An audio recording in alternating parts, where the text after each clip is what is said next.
Sir बड़ी बुलंद आवाज है. I have to inform members that the Business Advisory Committee in its meeting held today, the 7th of August 2023, has allotted time for government legislative business as follows. Consideration and passing of the Pharmacy Amendment Bill 2023 after it is passed by Lok Sabha, 2 hours. Consideration and passing of the Anusandhan National Research Foundation Bill 2023 after it is introduced, considered and passed by Lok Sabha, 3 hours. Consideration and passing of the Coastal Aquaculture Authority Amendment Bill 2023, 3 hours.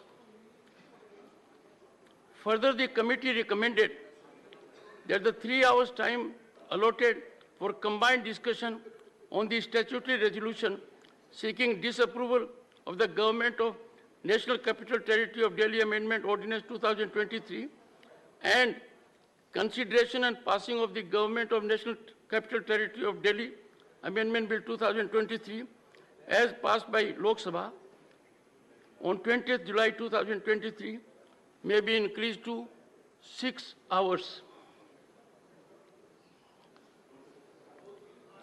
The Government of National Capital Territory of Delhi Amendment Bill 2023. Shri A.D. Singh, Shri Almaram Karim, Shri Waiko, Shri A.A. Rahim, Shri Raghav Chadha, Shri Derek O'Brien, Dr. John Britas, Shri Binoy Viswam, Shri Tiruchi Shiva, Dr. V. Shivdasan, Dr. K. Keshav Rao, Shri Sushil Kumar Gupta, to move the following resolution: that this House disapproves the Government of National Capital Territory of Delhi Amendment Ordinance 2023, number 1 of 2023, promulgated by the President of India on 19th May 2023.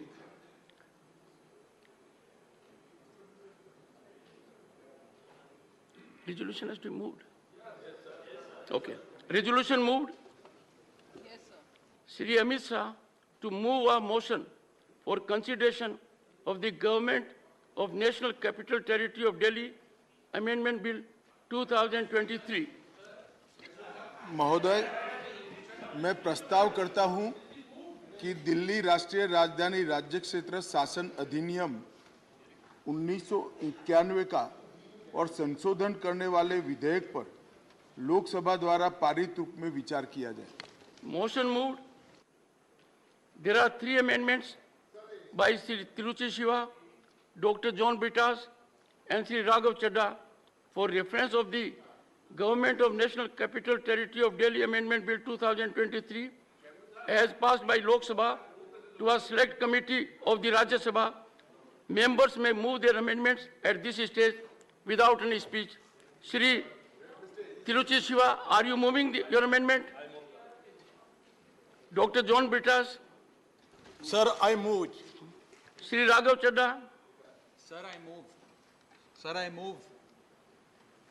The statutory resolution, motion for consideration of the bill, and the amendments moved thereto are now open for discussion. I now call upon the members whose names have been received for participation in the discussion. Dr. Abhishek Manu Singhvi. Sorry.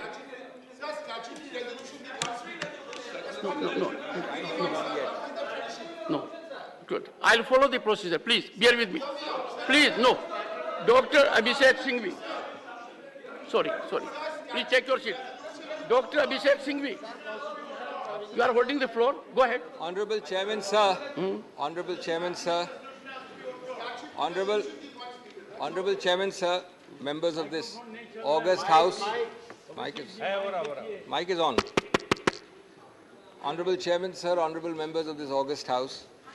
As I rise to oppose this retrogressive bill, I ask why no government since 1992, when Delhi's special constitutional status was created, be it a BJP government or a Congress government, be it any other color of the political spectrum. उनको राहत मिल चुके थे, इसलिए वो आज सदन में बात रखिए, बात रखिए। और सर सदन में आते ही आज ही की तारीख में उनके खिलाफ एक ठीक है, ओछी ठीक है, हम उन पर और घटिया तरीके से हम उन पर विचार करेंगे और रूलिंग में देंगे बाद में। विचार करेंगे सुनाता हूँ सर, पढ़ के सुनाता हूँ रूल सर। हम आपको रूलिंग देंगे। एलिगेशन चलो, डिफेमेटरी डिजिटल वैकल्पिक डाटा संरक्षण विधेयक 2023 माननीय मंत्री जी। Honorable Speaker, sir, I rise to move that the Digital Personal Data Protection Bill 2023 be taken into consideration. धन्यवाद अध्यक्ष महोदय। भारत के 140 करोड़ देशवासियों के डिजिटल पर्सनल डेटा की सुरक्षा के लिए digital personal data protection bill 2023 सदन के समक्ष प्रस्तुत है। अध्यक्ष जी, आज सारे विश्व में भारत के डिजिटल इंडिया, प्रधानमंत्री श्री नरेंद्र मोदी जी के डिजिटल इंडिया कार्यक्रम की चर्चा है, इसके प्रशंसा है और दुनिया के कई देश इस प्रोग्राम को अपने अपने देश में लागू करना चाहते हैं। चाहे पेमेंट सिस्टम हो, आधार हो, डिजी लॉकर हो, इन सब व्यवस्थाओं को जिससे कि एक साधारण नागरिक को भी, एक साधारण से साधारण मानवी को भी अच्छी सुचारू तरीके से डिजिटल सर्विसेज मिले, इसकी व्यवस्था माननीय प्रधानमंत्री श्री नरेंद्र मोदी जी ने की है। आज करीब 90 करोड़ भारतवासी इंटरनेट से जुड़ चुके हैं। 4G, 5G और भारत नेट के जरिए से डिजिटल हाईवे या हाईवे से छोटा गांव भी जुड़ रहा है। ऐसे में इस डिजिटल दुनिया में नागरिकों के अधिकार, सुरक्षा एवं प्राइवेसी के प्रोटेक्शन के लिए ये बिल लाया गया है। माननीय अध्यक्ष जी, पिछले कई वर्षों में अनेक फोरम में, स्टैंडिंग कमेटी में, ज्वाइंट पार्लियामेंट्री कमेटी में, इन सब में इस विषय पर कई घंटे चर्चा हुई है। इन चर्चाओं के बाद सब चीजों को ध्यान में रखते हुए आज ये बिल आपके साथ आपके जरिए से सदन के सामने पेश किया गया। अध्यक्ष जी, इस बिल में 140 करोड़ देशवासियों के डिजिटल पर्सनल डेटा की सुरक्षा की व्यवस्था की गई है। बहुत अच्छा रहता अगर विपक्ष इस पे अच्छी चर्चा करता, लेकिन विपक्ष के किसी भी सदस्य को, किसी भी नेता को नागरिकों के अधिकार के बारे में कोई चिंता नहीं है। इसलिए ये केवल नारे लगाने में लगे हैं। इनको चर्चा में कोई रुचि नहीं है, इनको किसी विषय में कोई सारांश लाने की जरूरत नहीं है। अध्यक्ष जी, इस बिल को लाने से पहले बहुत एक्सटेंसिव पब्लिक कंसल्टेशन हुआ है। कानून के ड्राफ्ट को करीब 48 ऑर्गेनाइजेशन और 39 मंत्रालयों ने डिटेल डिस्कशन किया है। करीब 24,000 कंसल्टेशंस आए हैं। मैं इस बिल के main aspects. Friends, we must also collectively oppose it because someday this anti-federal knock will come at your door. ये उनके लिए सोचने की बात है जो इस बिल का समर्थन कर रहे हैं या समर्थन करने की घोषणा कर दी है। जो आज दिल्ली सरकार के साथ हैं, शायद कभी आपके पास भी जल्द ही आपके साथ भी ऐसा ही हो सकता है। सबका नंबर आ सकता है। उस वक्त जब नंबर आएगा तो आपको सिर्फ याद आएंगे मार्टिन न्यूमेलर के वर्ड्स। वो पुराने जाने माने शब्द हैं, लेकिन मैं दोहरा रहा हूं। First they came for the socialists and I did not speak out because I was not a socialist. Then they came for the trade unionists and I did not speak out because I was not a trade unionist. Then they came for the Jews and I did not speak out because I am not a Jew. Then they came for me and for you, and there was no one left to speak for us. Friends, what does, let me start with my two heads. What does this bill do textually first? And secondly, what is the consequence of that text? Let me deal with these two aspects first. दोस्तों, ये bill एक civil services authority बनाता है और उसको व्यापक शक्तियां देता है सुझाव देने की, हर नियुक्ति, हर स्थानांतरण, हर चीज के बारे में, ग्रेड ए अफसर से लेके दानिक्स अफसर तक। व्यापक है, विशाल है। कौन किसी और की सरकार में वित्त का सेक्रेटरी बनेगा, कौन पीडब्ल्यूडी का सेक्रेटरी बनेगा, उनके बीच में अदला बदली कब और कैसे होगी, ये माननीय एलजी करेंगे निर्णय, न कि चुनावित सरकार। ये बड़े स्पष्ट प्रावधान है, मैं अभी आपको प्रावधान के नंबर नहीं दे रहा हूं। दूसरा, जितने भी सतर्कता के अधिकार क्षेत्र हैं और जितने भी नॉन सतर्कता, नॉन विजिलेंस, वो सभी केसेस अनुशासनहीनता के विषय में सब इस अथॉरिटी में आएंगे सुझाव के लिए और माननीय एलजी के पास निर्णय के लिए। इसका उद्देश्य बड़ा स्पष्ट है। उद्देश्य है एक भय और हिस्टेरिया का माहौल बनाना, एक खौफ पैदा करना, जिससे कि आप इन सभी सचिवों को कंट्रोल कर सके, जो कि दिख रहा है दिन प्रतिदिन। तीसरा, ये अथॉरिटी में 3 व्यक्ति हैं, चीफ सेक्रेटरी, प्रिंसिपल सेक्रेटरी और मुख्यमंत्री। और मुख्यमंत्री को बहुत बड़ा ओहदा दिया है, अध्यक्ष बनाया गया है। ये अजीब सा अध्यक्ष है दोस्तों। कोरम है 2 लोगों का, ये एक चेयरमैन है बिना चेयर के। मैंने वैश्विक और भौगोलिक रूप से आज तक कहीं नहीं देखा मेरे सीमित अनुभव में कि एक चुनावित चीफ एग्जीक्यूटिव 2 सचिवों के नीचे आएगा। ये 2 सचिव बैठ के निर्णय करेंगे, ये 2 सचिव बैठ के निर्णय करेंगे और वो मुख्यमंत्री वहां खड़ा होगा, देखता रहेगा, चुप्पी साधेगा या अपना डिसेंट नोट करवाएगा। और उसके बाद, और ये सब प्रावधान है, एक एक चीज में जो बोल रहा हूं प्रावधान है, उसके बाद ये निर्णय और सुझाव जाएगा पहले सुपर सीएम के पास और उसके बाद सुपर बॉस जो हमारे सामने बैठे हैं माननीय गृह मंत्री, ये सब गृह मंत्रालय में आएगा।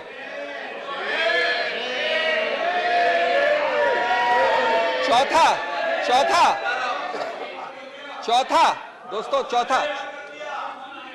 बाद में चौथा, जितने बोर्ड्स हैं, समितियां हैं, संस्थाएं हैं, वो सब, और इसमें बहुत हैं, महत्वपूर्ण हैं, अल्पसंख्यक संघ, Delhi सूरेज board, Delhi Jal board, so many, labour welfare board, Waqf board, ऐसे 20 की सूची हमने दी है न्यायालय में। उन सब की बजट बनाएगा ये एनसीटी सरकार। उनके काम होंगे एनसीटी के लिए, एनसीटी के लोगों के लिए, लेकिन उनके अध्यक्ष, उनके हेड को वहीं से अपॉइंट होंगे, सुपर सीएम या गृह मंत्रालय से। 5वां, जो दूरगामी नीतियां हैं सभी सिविल सर्विस के लिए, उनके टेन्योर के लिए, उनके स्थानांतरण के लिए, उनकी नियुक्तियों के लिए, कौन सी पोस्ट नाजुक है, कौन सी पोस्ट सेंसिटिव नहीं है, और उपयुक्तता, वर्ड इस्तेमाल किया सूटेबिलिटी, उपयुक्तता इस अफसर की इस पद के लिए, ये सब, और हेड ऑफ डिपार्टमेंट कौन होना चाहिए, ये सब माननीय सुपर सीएम, और अंततोगत्वा हम जानते हैं कि जो सब चीज करती है नियंत्रण, वो होम मंत्रालय। हर छोटी चीज के लिए, एक हर बड़ी चीज के लिए पूर्ण रूपेण व्यापक निर्बाध टेक ओवर, कब्जा, निर्बाध कब्जा है। माननीय प्रधानमंत्री, माननीय गृह मंत्री, आप जैसे उच्चतम पद पर विराजमान महानुभाव, क्या आप अफसर क्लासेस के लिए निचले से लेके सेक्रेटरी तक नीतियां आप बनाना चाहते हैं? कम से कम वो तो एक छोटे ओहदे वाले मुख्यमंत्री के पास छोड़ दीजिए। Sixthly, friends, the secretary, this is amazing. The annals of history of legislation have not seen bills like this. The secretary of the department is made in charge of preparing and authenticating every memo, including cabinet notes. Not bad yet. Disagreements between the secretary and the minister have to be recorded in writing and then sent to the LG, and the secretary in the act itself, in the bill itself, says that the secretary may write on the note which he sends to the LG why the secretary thinks that the Council of Ministers is taking a decision contrary to law. Any law. Law means any law. Any law of India, in the opinion of the secretary, is being violated by the Council of Ministers, goes to the LG.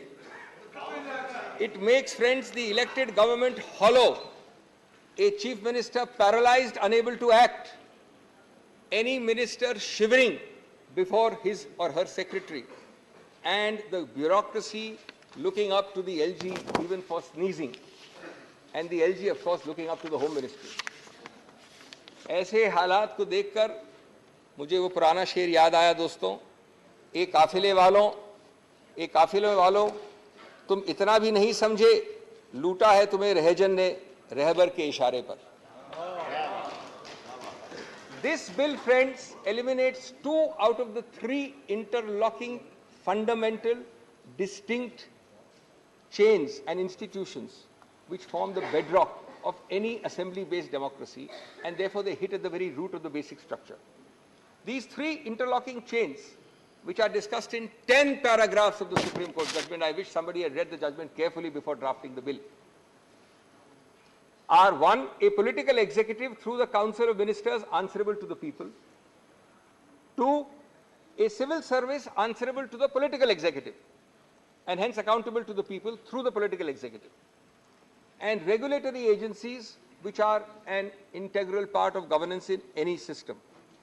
The bill simply eliminates number 2 and 3. Out of 3, it takes away 2. Friends, the object is not to make Hamlet the Prince of Denmark, not even the slave of Denmark, but to take over Denmark itself. It is to make Denmark a hollow shell, substitute NCT for Denmark. Its second impact is that it eliminates the accountability of the civil service completely. In doing so, it eliminates the very concept of Westminster-style democracy, which Delhi is supposed to be fully Westminster-style minus 3 subjects only. The civil service, friends, after this bill will jump, bend, crawl, answer at the behest of an external agency, be it the Home Ministry or the Super Chief Minister. There is not even a token diarchy of powers between the CM and the LG. It converts an impartial civil service into a dictatorial civil service. Shame. It gives a real example of that forgotten serial which I love to watch and all of you have watched. Yes, Minister. The civil servant is saying only no, Minister. Remember what Nehru said about the ICS. That time, Indian Civil Service says this is neither Indian nor civil, nor does it provide service. I'm not sure how accurately it will apply in 2023, but I think he came very close to it. एक म्यान में 2 तलवार नहीं है ये case. म्यान भी LG के पास है और तलवार भी केंद्र सरकार के पास है. मुख्यमंत्री एक कोने में खड़े होकर तमाशा देख सकते हैं सिर्फ. My third head of submission to this august House, friends. This bill seeks to amend the Constitution by an act of Parliament. The Constitution and the debates underlying it all wanted Delhi to have all powers minus 3. This bill adds a 4th to those 3, and it does it magically without a constitutional amendment. It is indeed magic, even if it is black magic, because you can amend a constitution without a constitutional amendment. Absolutely black. 4th, decimating 2 out of the 3 prongs of a Westminster-style democracy, which has an answerable and accountable civil service and a regulatory agency, clearly violates the basic structure, because the basic structure of an assembly-based democracy includes these 3 interlocking chains. I believe that that would be a very likely Supreme Court conclusion if at all this bill is passed. Fifthly, it also violates the basic structure in another manner. The principle of decentralized federal government that has already been a part of the basic structure from the days of Bombay in 1993, around the time, by the way, when 239AA was created. If there is one animating bedrock philosophy underlying 239AA, it is decentralized federal governance. Otherwise, why not keep Delhi as a mere large municipality under central government's control? Advani ji हुआ करते थे बहुत बड़े अधिकारी ऐसे municipal setup में पहले. Why not a mere union territory? You know, there are 10 of them. Delhi is the only one to have been given the constitutional status by a constitutional amendment. No other union territory. Why? Para 77 of the 2023 judgment partly answers that. I quote, "In the spiral of cooperative federalism, the Union of India must exercise its powers within the boundaries created by the Constitution. NCT Delhi, in having a sui generis federal model, must be allowed to function in the domain chartered for it by the Constitution. The Union and the NCT share a unique federal relationship. It does not mean that NCT is subsumed in the Union merely because it is not a state. ये मेरे शब्द नहीं हैं, ये उच्चतम न्यायालय के शब्द हैं. Friends, Delhi alone, out of 10 such territories, was given this constitutional status. Not only because federalism and the aspirations of the people of Delhi were recognized, but the idea was that you will not be able to amend it out of shape, out of character, without a constitutional amendment. You don't have it today. You have a statute. This arrogant government, and this is very interesting, this arrogant government first tried it by invading Delhi's special status in 2016 and 17. Forgotten now, by executive action without even a statute. We argued and we got a 2018 first Constitution Bench judgment which struck it down. It did it again by a second notification without a constitutional amendment and lost it, and the judgment came in 2023, a few months ago. But friends, unfortunately there is no cap on deliberate foolishness. There is no bar to repetitive constitutional error. They have done this again. This time they've upgraded it from a notification to a statute, but still without a constitutional amendment. And even if this bill is passed, which I am sure it will not be, the result will be the same a third time. History will repeat itself. Friends, constitutional stupidity masquerading as power is by no means a new phenomenon, especially when reason falls on deaf ears. The result is always the same: जिहालत, हिमाकत और नफरत. संविधान का basic structure दोस्तों लम्हों की बात नहीं है, सदियों की बात है. और अगर संविधान को सदियां सुनेगी, लम्हे नहीं, तो हम सबका उत्तरदायित्व बनता है कि हम उस संविधान की आवाज की हिफाजत करें. क्योंकि अदर नहीं तो संविधान चीख चीख कर कहेगा मुझे लम्हे नहीं, सदियां सुनेंगी, हिफाजत से मेरी आवाज रखना. आज आप केंद्र में हैं, मैं आप पार्टी की बात नहीं कर रहा हूं, मैं बीजेपी की बात कर रहा हूं. आज आप ट्रेजरी बेंच में हैं, कल कोई और होगा. ये कायम रहेंगे कि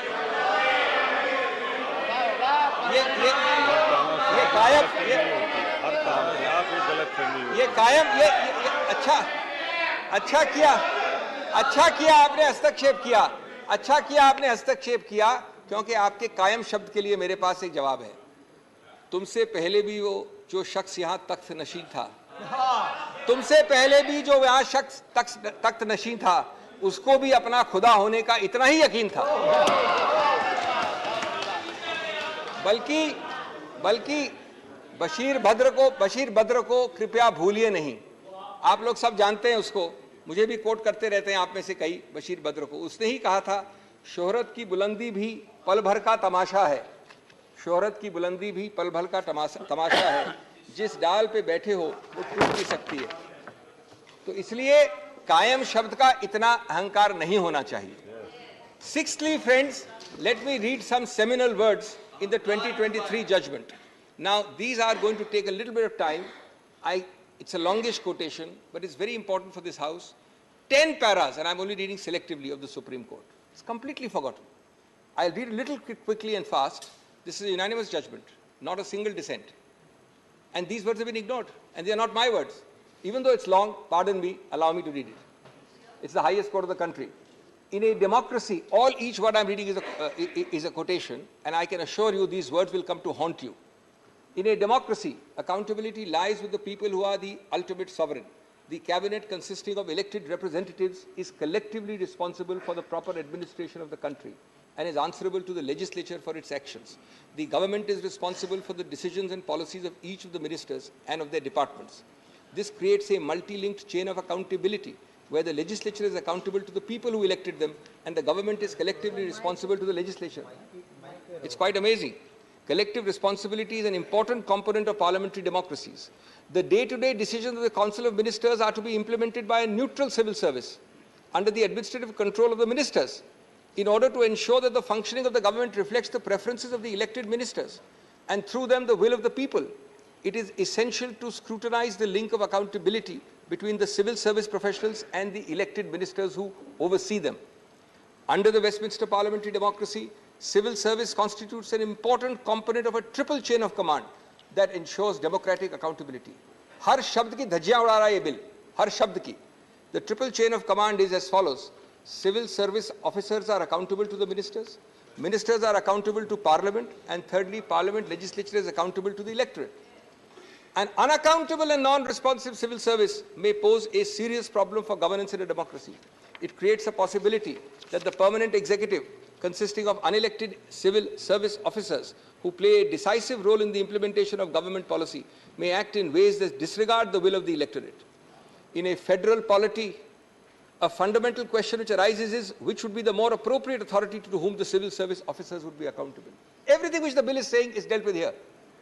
In a democratic form of government, only one more para is left, friends, the real power of administration must reside in the elected arm of the government. Subject to the confines of the Constitution, a constitutionally entrenched and democratically elected government needs to have control over its administration.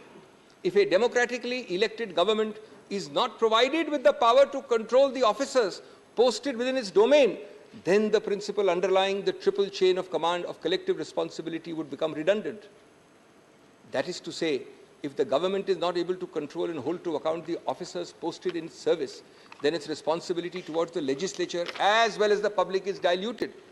The principle of collective responsibility extends to the responsibility of officers, who in turn report to the ministers.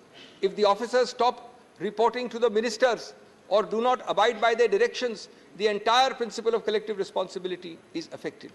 Therefore, GNCT ought to have control over the services. Now, I know there's a statute. I'll deal with their best defense, which has been raised by the government. But first, I've read to you 10 paragraphs. For those interested, from 102 to 111. Clearly, friends, this bill is therefore, in the light of these paragraphs, stillborn. It does not, indeed cannot remove the basis, which is this of the unanimous Constitution Bench judgment. These quotations I have just read are bedrock principles. This bill is simply providing provisions directly contradicting these bedrock principles. It cannot simply nullify a unanimous Constitution Bench. It must at least amount to removing its basis and rendering that judgment inoperable. I have just read to you passages which are impossible to remove the basis of. These are bedrock principles. How do you remove the basis?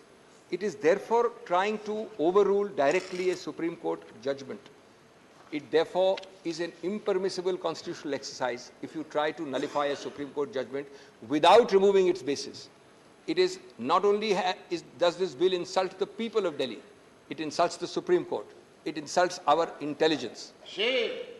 कभी दिल में ख्याल आता है कि जैसे 1935 वाले government of India act में चुनाव जरूर रखे थे, लेकिन पावर नहीं रखा था कुछ भी.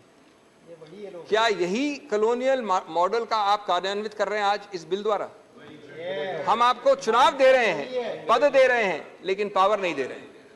Is this not an illegal power grab through the back door?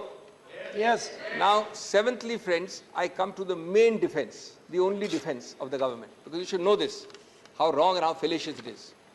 It is based on clause 7A and B of the article.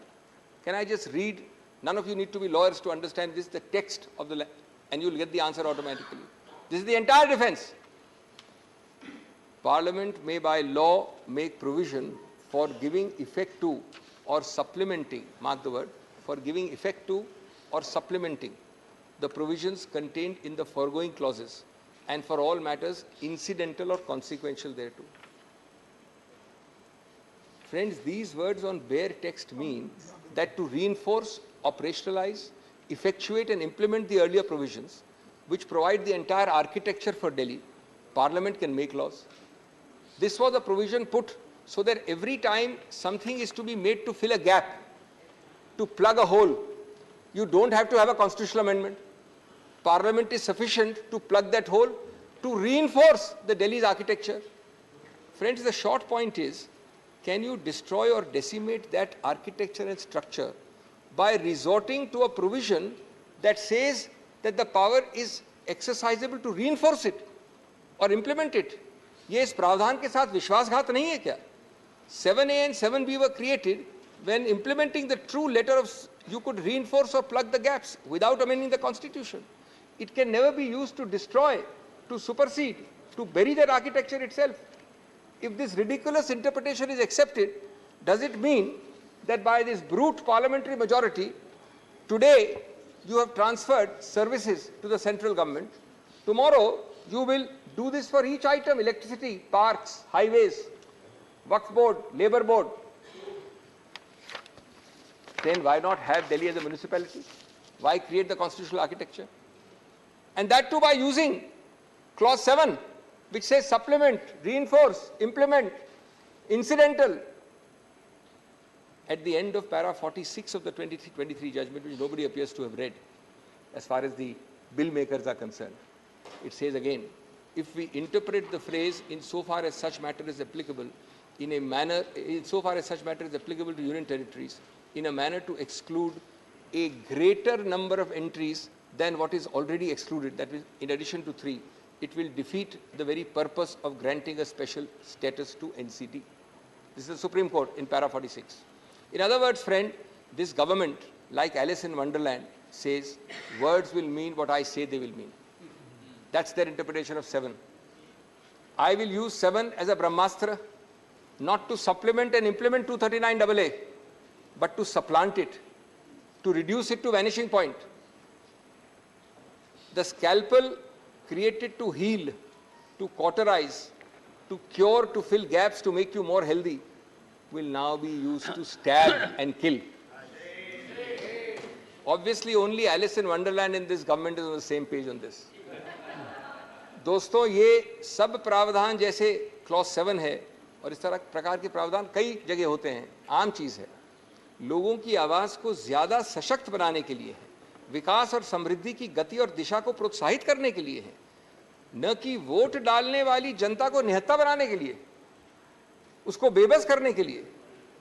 इस बिल ने ऐसे सभी उद्देश्यों को अपने माथे पे उल्टा करके लग दिया है। संविधान को इस प्रकार से विकृत करेंगे आप तो परवीन शाकर के शब्द पूरी तरह से लागू होंगे। ए मेरी गुलजमी तुझे चाह थी एक किताब की, अब संविधान वाली किताब की बात कर रहे हैं। ए मेरी गुलजमी तुझे चाह थी किताब की, अहले किताब का मगर क्या तूने हाल कर दिया। Those in the treasury benches adopting this are actually distorting it out of recognition. The fundamental error of the central government and of the Honorable Home Ministry is to confuse the existence of power with the validity of its exercise. For the last several days, we've been hearing curtain raisers coming from the Home Ministry that we have the power. We are not talking about competence. The question is, if you have the power, its existence is subject to substantive limits. 4 minutes more. What you do not have is the power to cross the Lakshman Rekha, which this bill is designed to cross. The question of competence to pass a law, which I am not at all addressing here, is quite different from whether the law is a valid exercise of such competence. Not when it violates the basic structure, not when it violates substantive provisions. Friends, the bill is designed to violate specifically all those substantive limits. This is beyond the remit of any statutory bill. Whether even a constitutional amendment can do it, we will see when they bring a constitutional amendment in a 4th round. But the statute being lower than the Constitution must go. The Constitution is itself challengeable if it violates the basic structure. That stage has not come. Turning now to my 8th head, and I'm finishing very quickly, just give me a few minutes more. It is convenient to forget, and this you'll be interested to know, now that we are having a bill, we tend to forget this. There were no exigent circumstances on 19th of May when you passed the ordinance. The Supreme Court has said in 100 judgments, you must demonstrate how, quote unquote, it is necessary to take immediate action. Immediate necessity is distinguished from mere desirability. These are not my words, they are Supreme Court words. Expression necessity coupled with immediate action conveys the sense that it is imperative due to an emergent situation to promulgate an ordinance. Now I want to tell you, on 11 मई 2 महीने की जिरे और बहस के बाद ये constitution bench ने निर्णय दिया। 6 दिन बाद 17 मई को कैबिनेट ने अप्रूव कर दिया ऑर्डिनेंस, लेकिन पारित नहीं किया, घोषित नहीं किया, क्योंकि वो जानते थे 2 दिन बचे हैं अभी उच्चतम न्यायालय के बैठने के लिए। 19 तारीख को उच्चतम न्यायालय अवकाश पे जारी थी। The revised time given to you by the LOP was 1 second. Some of my friends here are prepared to No, donate some time. 30 minutes. You have left only 13 minutes for Mr. Chidambaram. 2 minutes more. 2 minutes more. So you will leave 11 minutes for him. Yes, yes. Then there are other people to donate go time ahead. to us. There are other people. On 19th May, 1 second, 1 second. Important legislation रहने के I, ये जरूरी है कि बहस अच्छी हो रही है। बहुत दिन के बाद बहस अच्छी हो रही है, सभी लोगों को सुनने में आ रहा है और नॉलेजेबल है, तो आप कंसीडर करिए, आपके हाथ में है, और एक 10 मिनट एक्सटेंड कर दीजिए। 5 minute. Every minute used by you, doctor, 11 will cut into the time of Mr. Chidambaram. No. Initially, both were given equal time. Then his time was increased. माननीय अध्यक्ष, Go ahead. माननीय अध्यक्ष महोदय, Last 1 minute. 17 तारीख को ये पारित हो, ये अप्रूव हो गया कैबिनेट द्वारा। इसको आप 19 की शाम को 5 बजे के बाद जब मैं घर जा रहा था कोर्ट से क्यों लाए? क्योंकि आपको मालूम है कि 19 तारीख लास्ट डे था कोर्ट के फंक्शनिंग का, उसके बाद अवकाश थी। क्या you wait for 2 days fearful that the Supreme Court is sitting till 19th May? Is this not cheap tactics and chicanery at its worst? The deleterious effects of this ordinance were visible in the last 2 or 3 months it's been there. Governance is at a standstill. 2 bureaucrats are threatening to take majority decisions over the Chief Minister's head. The LG daily trespasses in all domains of elected reps. Heads of bodies funded and operated by NCT are approved and controlled by the Home Ministry. NCT is reduced to a fiefdom of the central government. Insubordination is at its peak. हमारी बात आप सुनते, मैं बस अंत कर रहा हूँ 1 मिनट में। हमारी बात तो आप सुनेंगे नहीं, सुनते नहीं हैं। कम से कम अपने मार्गदर्शक मंडल की बात तो सुन लिया करिए, या कभी कभी उनसे बात करते हैं, पूछते हैं, उनको भी भूल गए आप लोग। मार्गदर्शक मंडल से बात कर लीजिए, क्योंकि आपकी सरकार, भारत रत्न अटल बिहारी वाजपेयी की सरकार में आपके मार्गदर्शक गृह मंत्री अडवाणी जी दिल्ली को पूरा स्टेटहुड जाने का बिल लाए थे। और जब आप 2 चुनाव दिल्ली के जीते इस मुद्दे पे कि दिल्ली के पास पूरा स्टेटहुड होना चाहिए, तो मदन लाल खुराना जी, आपके पूर्व मुख्यमंत्री, ने कहा था, quote, full statehood for Delhi is the remedy for all its ills. आज देश और दिल्ली आपसे फुल स्टेटहुड नहीं मांग रहा है। आज सिर्फ वो इतना विनती कर रहा है कि जितना बाएं हाथ दाएं हाथ ने संविधान ने दिया है, उतना बाएं हाथ से तो नहीं लीजिए। इतनी छोटी सी विनती कर रहा है। जहां तक दुख और आक्रोश का सवाल है, ये एक दुखद और खतरनाक प्रस्तावित कानून है दोस्तों। अंत करूंगा मैं ये कहकर कि ये दिल्ली के बारे में शेर बिल्कुल उपयुक्त बैठाता है ये बिल, ये प्रस्तावित कानून। चेहरे पे सारे शहर के गर्द मलाल है, जो दिल का हाल है वही दिल्ली का हाल है। दुख और आक्रोश का हाल है। Doctor Sudhanshu Trivedi, 20 minutes. माननीय सभापति महोदय, आज जब इस राष्ट्रीय राजधानी क्षेत्र विधेयक के ऊपर मैं समर्थन करने के लिए खड़ा हुआ हूं, तो पहले मैंने विपक्ष के विद्वान वक्ता महोदय का वक्तव्य सुना तो मुझे विचित्रता का अनुभव हुआ और संपूर्ण विपक्ष को देखकर विस्मय हो रहा है। विचित्रता इसलिए कि उन्होंने कहा कि I have not seen any parallel anywhere. तो मैं भी कहना चाहता हूं, ये पहली बार ऐसा हो रहा है कि किसी देश की राष्ट्रीय राजधानी में उस देश की केंद्र सरकार की शक्तियां, उससे अधिक शक्तियां किसी और की होनी चाहिए। मेरे विचार से दुनिया में ऐसा कोई दूसरा उदाहरण देखने को नहीं मिलेगा। So I support what Abhishek Manu Singhvi ji has said, I am unable to find parallel anywhere in the world. दूसरा विषय जो मैंने कहा कि विस्मय का अनुभव क्यों हो रहा है, अभी देखिए उन्होंने 2 बार सुपर सीएम प्रयोग किया कॉन्स्टिट्यूशनल पद पर बैठे हुए व्यक्ति के लिए, मगर महोदय इस देश ने बगैर संवैधानिक पद पर बैठे हुए सुपर पीएम 10 साल तक देखा है। और मैं ये कह रहा हूं कि अभी मैंने कितना सुंदर सामंजस्य देखा कि उन्होंने कहा कि समय कम हो रहा है, तो आम आदमी पार्टी वालों ने कहा हम भी समय देने को तैयार हैं। सारे विपक्ष को देख के विस्मय होता है कि कांग्रेस पार्टी, जिसका कि 3 राज्यों में स्थिति यह रही कि गुजरात में वोट हाफ कर दिया, बिल्कुल बता रहे हैं, सुनिए तो, अरे सुनिए तो, बता रहे हैं। सॉरी गुजरात मेंबर्स का vote one second. Dr. Abhishek Singhvi was heard in rapt attention. This is the decorum of the house. No, no. Yes, I am coming to that, sir. Let me Do not get into disruptive mode. Dr. तो मैं कहना चाहता हूं कि ये लोग किस तरीके से आए हैं साथ में। अरे साहब, बहुत सारे शेर बोले थे, वो ऑर्डिनेंस के पार्ट नहीं थे, हम भी बता रहे हैं आपको। I will have to name you. देखिए इनकी I will have to name you. कि You have got it as अरे a साहब क्या habit शिद्दत दिख to रही है rise and make a एक दूसरे point. को सपोर्ट करने में। देखिए इनकी स्थिति ये We गुजरात want में decorous debate here. Doctor said many things, maybe digestible, maybe indigestible. Dr. Sudhanshu Trivedi. मैं सिर्फ ये कहना चाहता हूं कि गुजरात में कांग्रेस का वोट हाफ कर दिया, पंजाब में इनका स्विच ऑफ कर दिया, दिल्ली में साफ कर दिया और आपने इनको माफ कर दिया। और उसके माफी के बाद भी मुझे लगता है, अभिषेक मनु सिंघवी जी ने कहा था, तो मैं भी ये कहना चाहता हूं, आप साथ में आए हैं दिल्ली के इस बिल पे, दिल्ली की जनता के लिए आए हैं या किसी और कारण से आए हैं, ये दिल्ली की समझदार जनता समझती है। तो मैं भी एक पंक्ति कहना चाहूंगा कि शाम तक सुबह की नजरों से उतर जाते हैं, इतने समझौतों पे जीते हैं कि जमीर भी मर जाते हैं।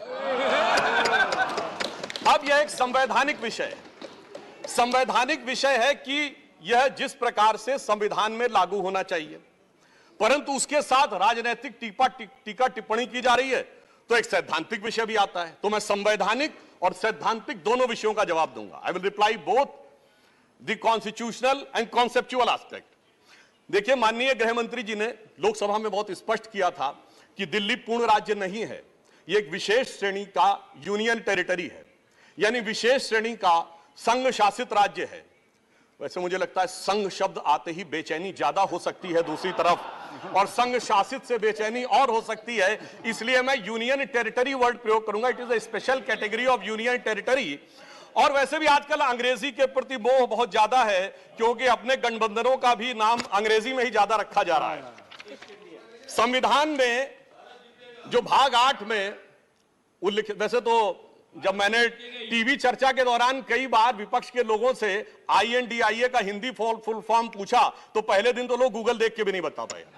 खैर, अब मैं कहना चाहता हूं कि संविधान के भाग 8 में उल्लिखित प्रावधानों के अनुसार, अरे सुनिए बात, देखिए संविधान के भाग 8 में उल्लिखित प्रावधानों के अनुसार अनुच्छेद 239 से 242 तक संविधान में इस विषय का पूर्ण वर्णन है। अनुच्छेद 239AA में इसका विशेष प्रावधान किया गया है। यदि उसके क्लॉज को 239AA3B को देखें तो संसद को दिल्ली संघ राज्य यूनियन टेरिटरी से संबंधित किसी भी विषय पर कानून बनाने का पूरा अधिकार है। इसमें किसी भी प्रकार का कोई संशय नहीं है।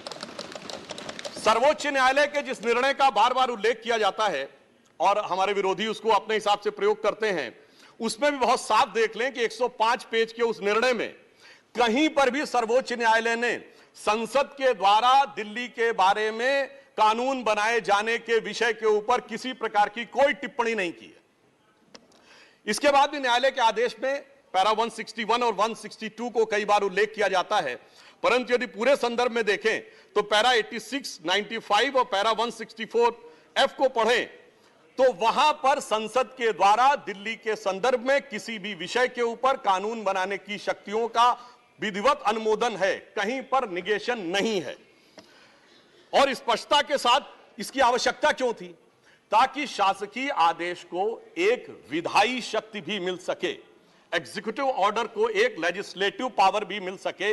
इसलिए उस अस्पष्टता को दूर करने के लिए, to remove any an iota of suspicion, यह आवश्यक था। इसलिए मैं इस बिल का समर्थन करता हूं।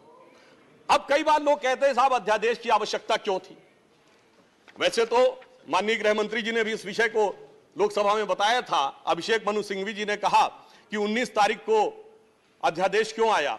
शायद उन्हें ध्यान हो कि दिल्ली सरकार में जैसे ही चंद दिनों में ताकत मिली तो सबसे पहले किन फाइलों के बारे में, सतर्कता के साथ सतर्कता विभाग की फाइलों के बारे में कार्रवाई की गई।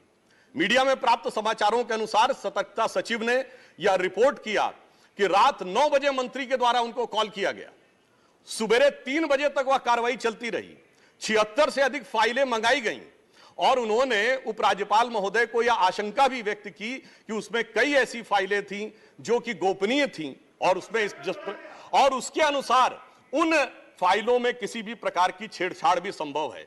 अब मुझे बहुत आश्चर्य होता है कि दिल्ली में बाढ़ आई तो दिल्ली फ्लड कंट्रोल अथॉरिटी की बैठक तो 2 साल से नहीं हुई, मगर विजिलेंस की फाइलें ओवरनाइट सर्च की गई। तो मेरे विचार से, और ये सर 16 और 17 मई की रात का था, तो मानी हुई बात है जब ऐसी परिस्थिति नजर आएगी तो उसके 1-2 दिन के अंदर अध्यादेश की आवश्यकता महसूस होगी। यहां मैं एक और बात भी कहना चाहता हूं कि ब्यूरोक्रेसी पे नियंत्रण की बात आम आदमी पार्टी की सरकार के द्वारा की जाती है, तो ये लोग तो अपनी एक पैरेलल ब्यूरोक्रेसी भी बना चुके हैं, क्योंकि अनेक प्रकार के समाचार पत्रों में आया है कि कई ऐसे लोग जो कि आम आदमी पार्टी के पदाधिकारी हैं, वो सरकारी पदों पर भी विद्यमान हैं और सरकारी पदों पर रहते हुए सरकारी शक्तियों का भी उपयोग कर रहे हैं। वैसे ये लोग बहुत दावा करते हैं कि उन्होंने बहुत सारी चीजें फ्री दिया, कुछ 100 रुपए दिल्ली की जनता को कुछ मामलों में फ्री मिला और अपने लोगों को कई मौकों पे, कई जगहों पे, दर्जनों से ऐसे लोग हैं जिनको लाख लाख 1.5 लाख की तनख्वाहें मिली। और यदि आरोपों को देखा जाए तो करोड़ों रुपए के घोटालों के आरोप हैं। एक कहावत होती है, माले मुफ्त दिले बेरहम। तो मैं कहना चाहूंगा इनकी तो स्थिति यह है कि माले मुफ्त दिले बेरहम, दिल्ली पे सितम और करोड़ों हजम।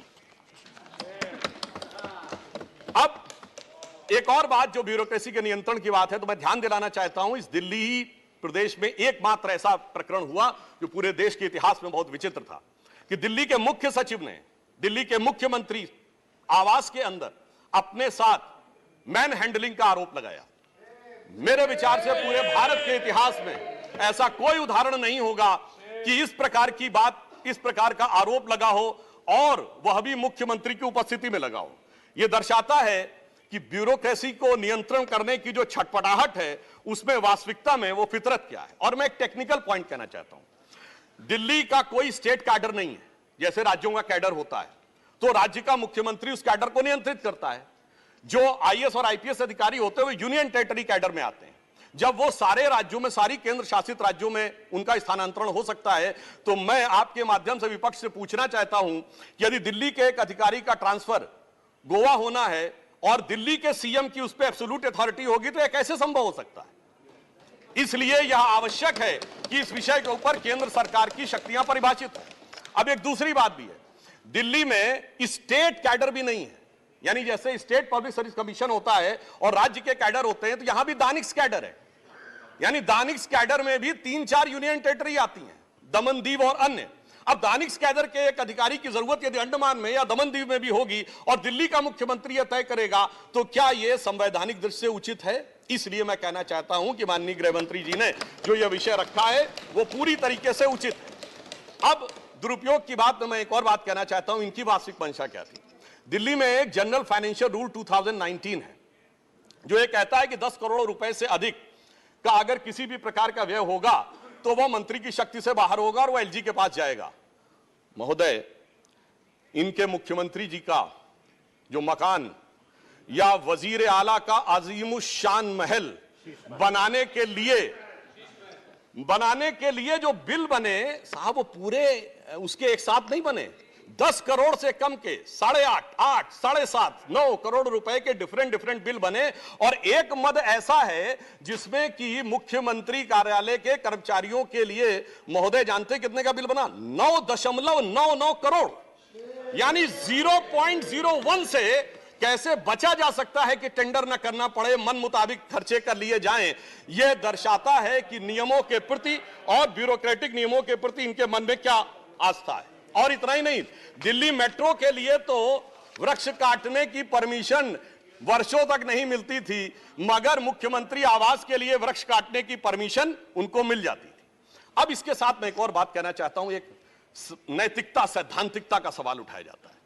तो मैं कोट करना चाहता हूं कि दिल्ली के मुख्यमंत्री जी ने, जिनका वो आलीशान शीश महल बना हुआ है, उन्होंने 27 अक्टूबर 2013 को शीला दीक्षित जी के विषय में लिखा था ट्वीट, और उनको मैं कोट कर रहा हूं। उन्होंने कहा कि दिल्ली की मुख्यमंत्री शीला दीक्षित जी के घर में 10 एसी लगे हैं, मैंने तो सुना है कि बाथरूम में भी एसी लगे हैं, कौन भरता है इस एसी का बिल? और आगे वो कहते हैं, मेरा तो कलेजा कांप उठता है ये सोचकर कि दिल्ली की 40% जनता झुग्गियों में रहती है, तो कोई मुख्यमंत्री ऐसे आलीशान घर में कैसे रह सकता है। मैं कहना चाहता हूं, देखिए केजरीवाल जी का कलेजा कापा हो या ना कापा हो, रूह कापी हो ना कापी हो, रूह है क्या है, किसकी रूह है, उस पर मैं टिप्पणी नहीं करना चाहता, मगर मैं एक बात जरूर कहना चाहता हूं कि शीला दीक्षित जी जहां भी होंगे उनकी रूह को बहुत तकलीफ हो रही होगी कि जब उनके ऊपर ऐसी बातें करने वालों के साथ वो सारे लोग आज आकर खड़े हुए होंगे। वैसे महोदय, उनके घर में 10 एसी थे, यहां तो 15 टॉयलेट भी हैं, और इतना ही नहीं, 1-1 करोड़ रुपए के पर्दे भी लगे हुए हैं, और 1 करोड़ रुपए के पर्दे का एस्टीमेट है। और इतना ही नहीं, अब सुनिए, उनके सामने एक दूसरी समस्या हो गई है कि अभी तक जो बातें चल रही थी, अब उनके सामने यह समस्या है कि उन चीजों को कैसे छुपाएं। देखिए, मैं इनके लिए कहना चाहूंगा कि अब उनकी फितरत जग जाहिर हो चुकी है। तो आज आम आदमी पार्टी की स्थिति यह है कि अब जो चेहरे से जाहिर है छुपाएं कैसे, तेरी मर्जी के मुताबिक नजर आए कैसे।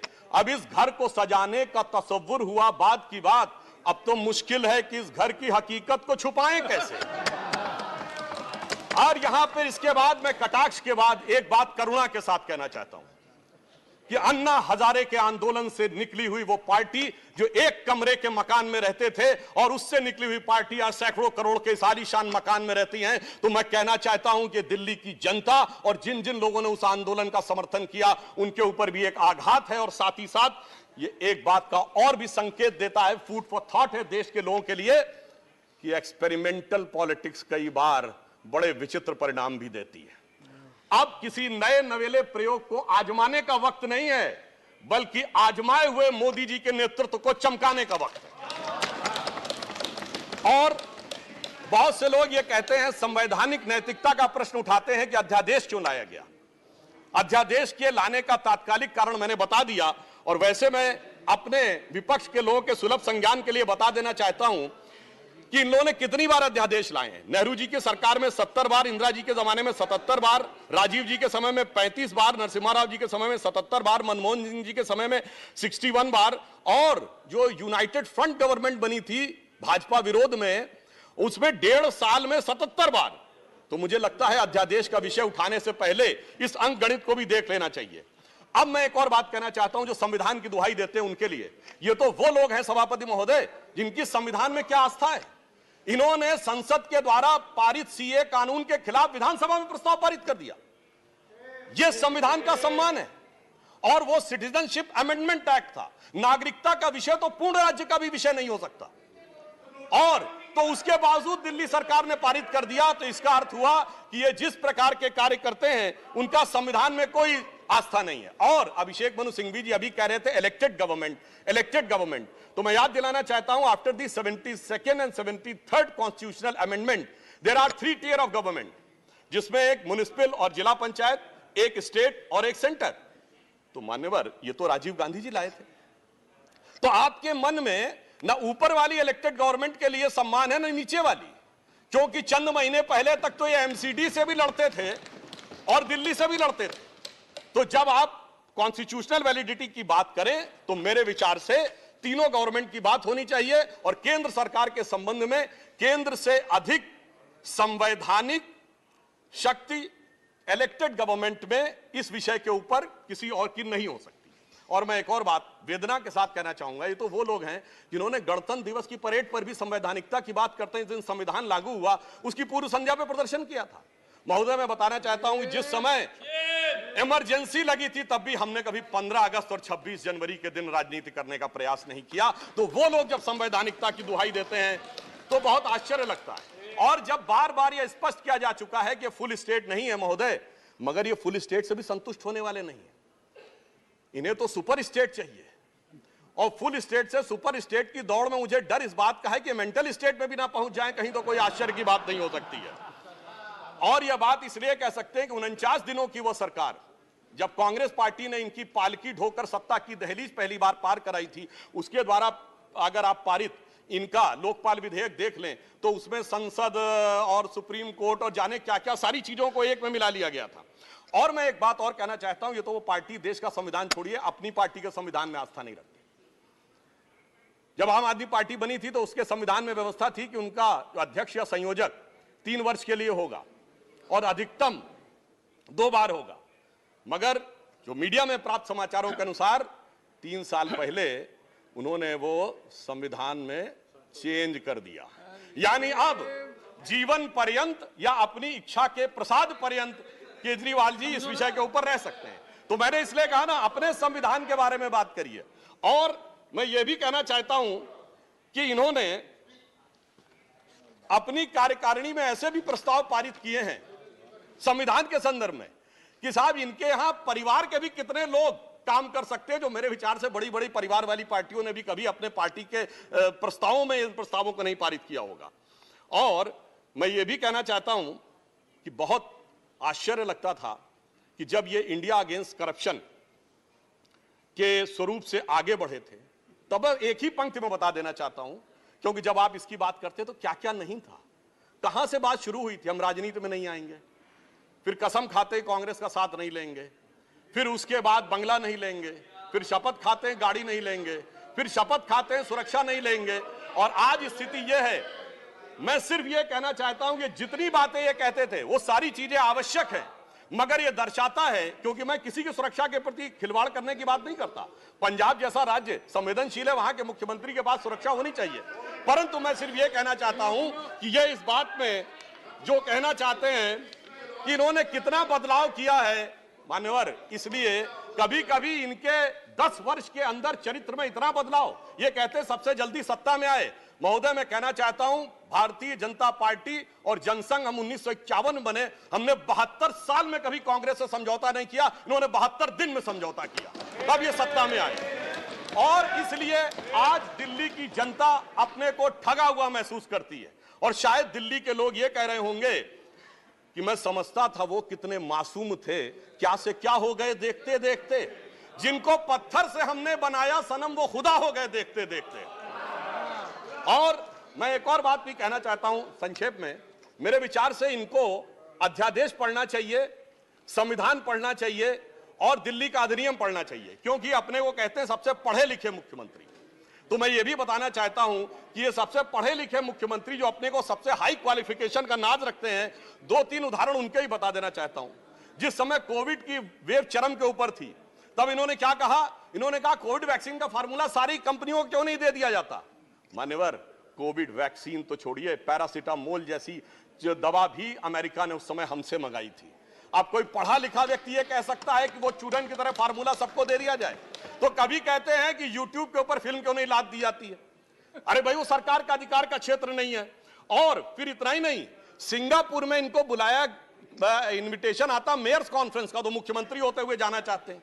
तो मेरे विचार से कम इनको थोड़ा पढ़ना लिखना चाहिए। और एक पढ़ने लिखने पे एक तथ्य मैं जरूर बताना चाहूंगा, जब न्यूयॉर्क टाइम्स अखबार में इनकी तारीफ निकली थी तो इनके मुंह से निकल गया था कि दुनिया का सबसे बड़ा अखबार, और उसमें इतनी तारीफ निकलवाना आसान नहीं है। वैसे निकलवाना शब्द निकल गया था, मगर मैं पढ़े लिखे मुख्यमंत्री को यह भी बताना चाहता हूं महोदय कि न्यूयॉर्क टाइम्स दुनिया का सबसे बड़ा अखबार नहीं है, वो है यमुनी शिंबुन जापान का।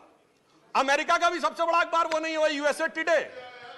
और इतना ये समझिए, इतना ही नहीं, भारत का times of India, Dainik Bhaskar, और वो भी उनसे अधिक हैं। तो मैं सिर्फ ये बताता हूं, अरे भाई जिस अखबार का नाम लेते हैं कम से कम उनको तो पढ़ लेना चाहिए था।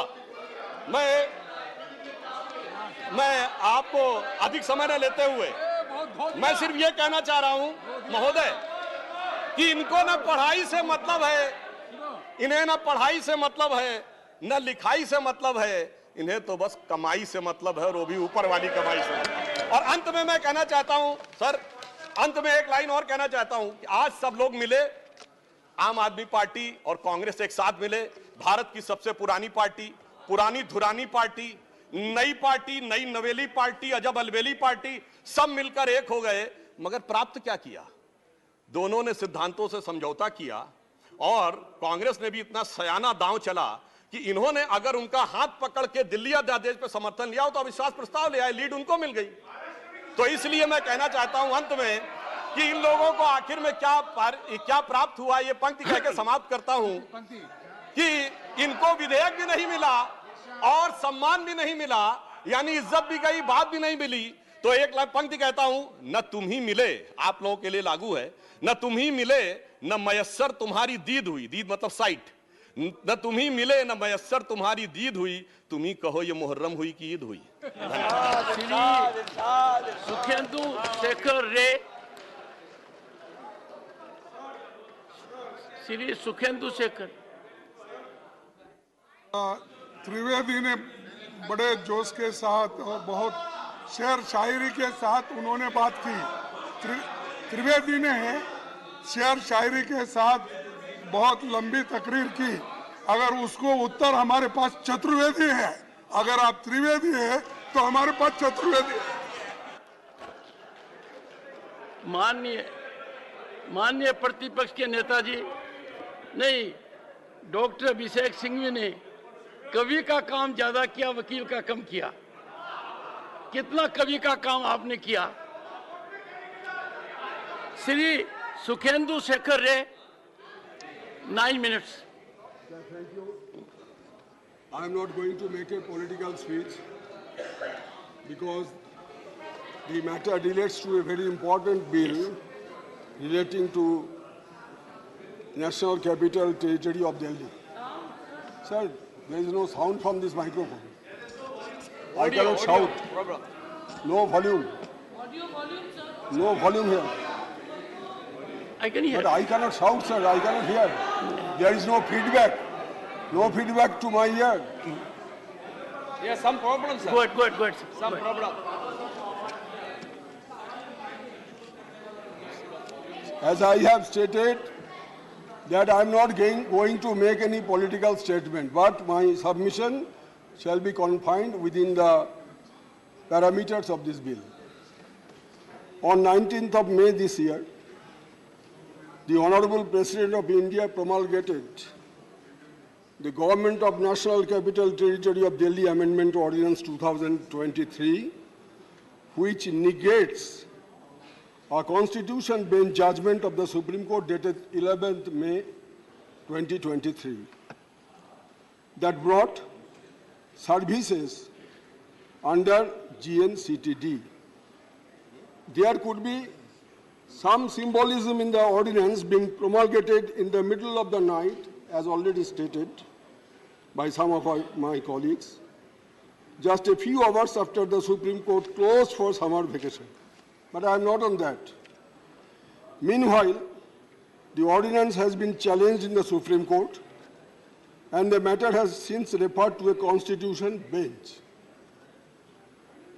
During the pendency of the matter before a constitution bench of the highest court of the land, the government has introduced this present bill to repeal the ordinance and for further amending the GNCT Act 1991.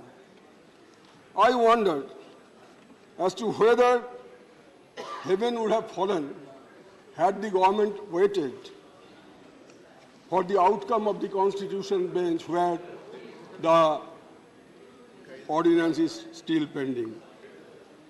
What is the urgency involved in the matter? What is the urgency? There is no whisper about the urgency in the bill or the statement which have been received just now after the introduction of the bill, that the aforesaid judgment, that is judgment dated 11th of May, posed certain challenges in the efficient administration of the government of NCT of Delhi, which needed to be addressed through appropriate legal interventions. According to me, this is a stigma on the highest forum of our judiciary, which must be deprecated by all conscious citizens of this country. Sir,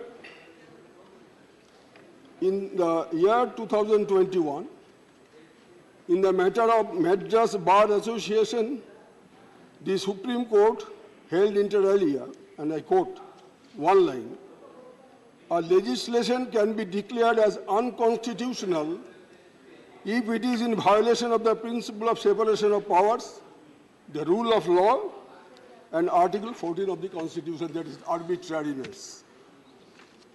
Therefore, once there is such a judgment, which was delivered in 2001, government ought to abide by that judgment of Supreme Court, which is otherwise a requirement under the Constitution. I am coming to that later on.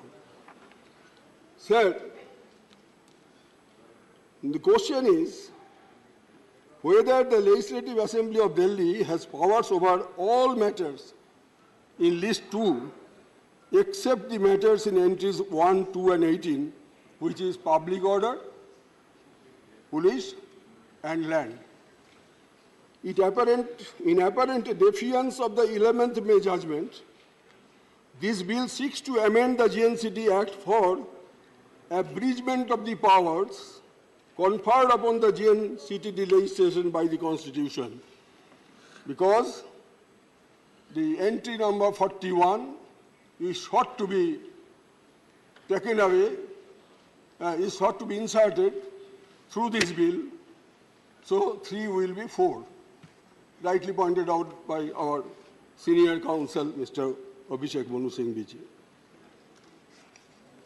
Now, sir, when a constitutional bench comprising 5 judges of Supreme Court declares or interprets Article 239 AA3A of the Constitution, the same is binding upon all courts and authorities in India in terms of Article 141 and 144 respectively. Neither Article 239 AA3A nor Articles 141 and 144 can be negated without a constitutional amendment. I repeat, without a constitutional amendment, this cannot be done. And if at all the government brings, subsequently will have to bring, if they wish, because this legislation will be declared null and void. As a student of law, I understand. It will be done.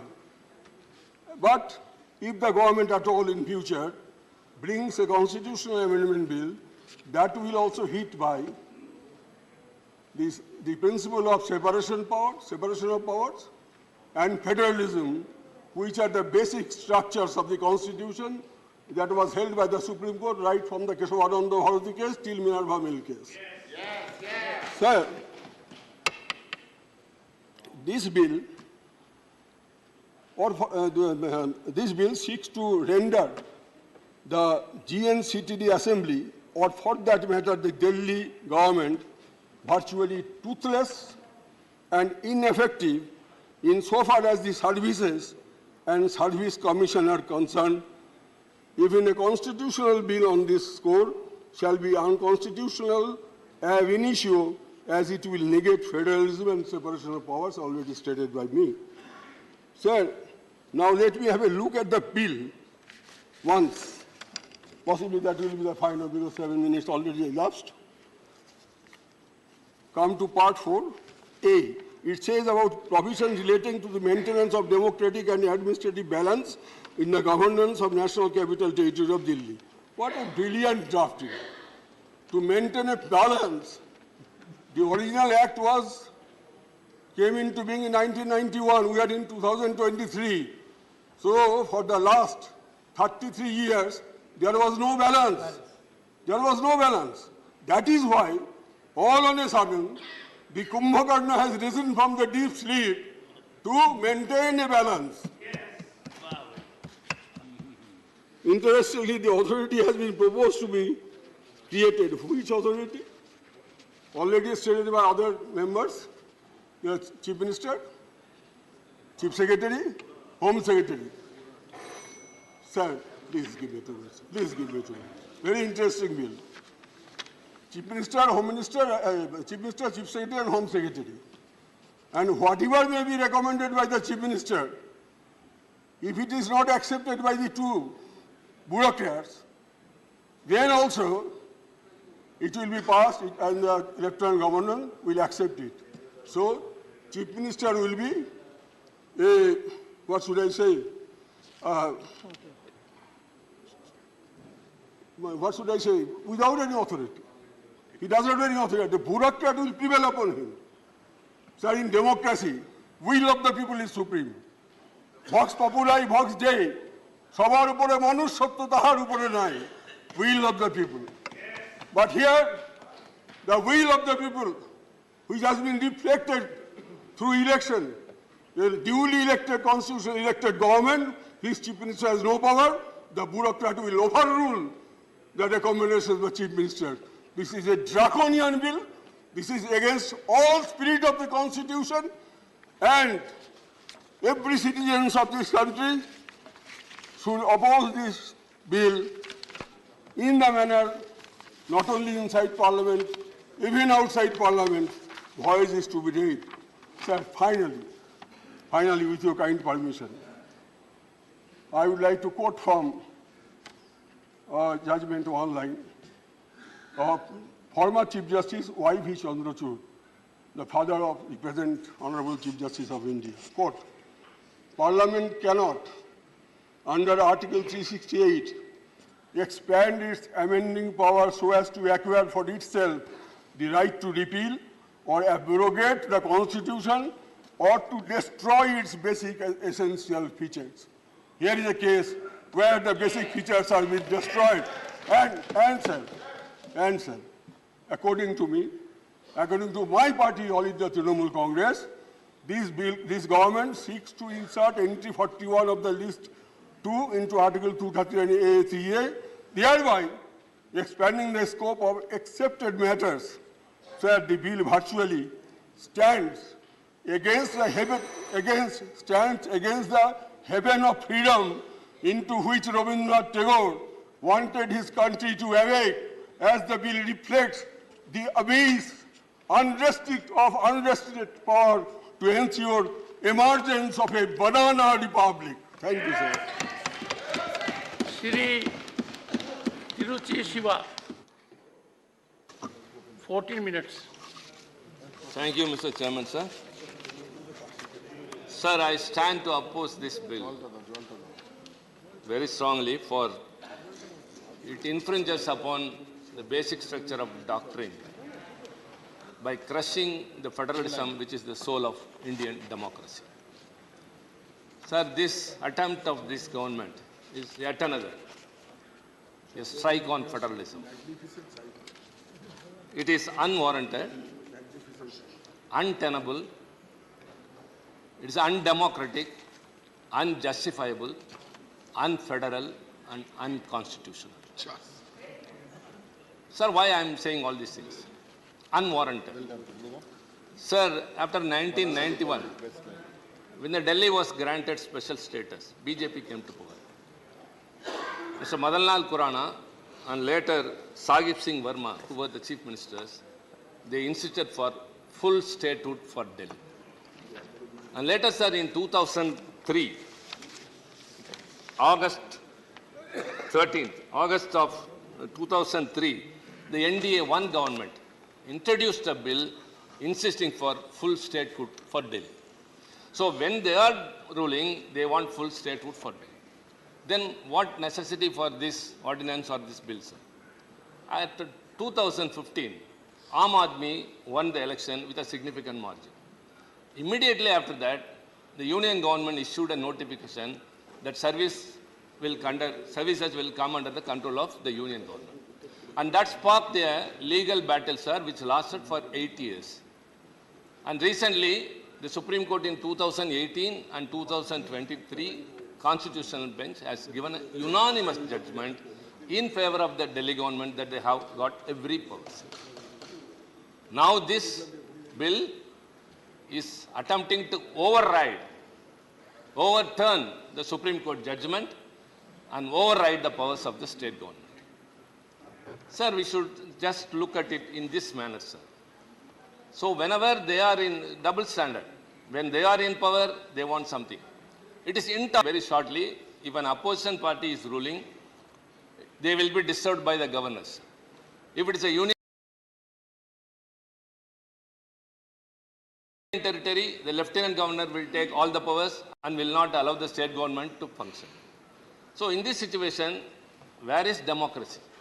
Sir, our constitution, as you know very well, sir, has given a structure of federalism, which gives the very importance to the regional aspirations can be represented and realized by state governments, and which cannot be done by a centralized union government.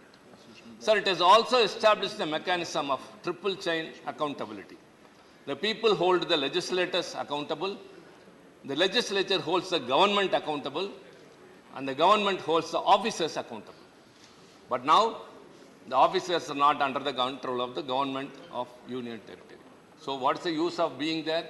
So this triple chain accountability is broken by way of this attempt. This not only I say here, sir, the Supreme Court has also emphasized very strongly. It should not be severed on any account. Sir, now coming detail into the bill. Why we are opposing? What are the contentious issues? What are the reservations we have? All others have spoken, sir, but we have to enlighten it.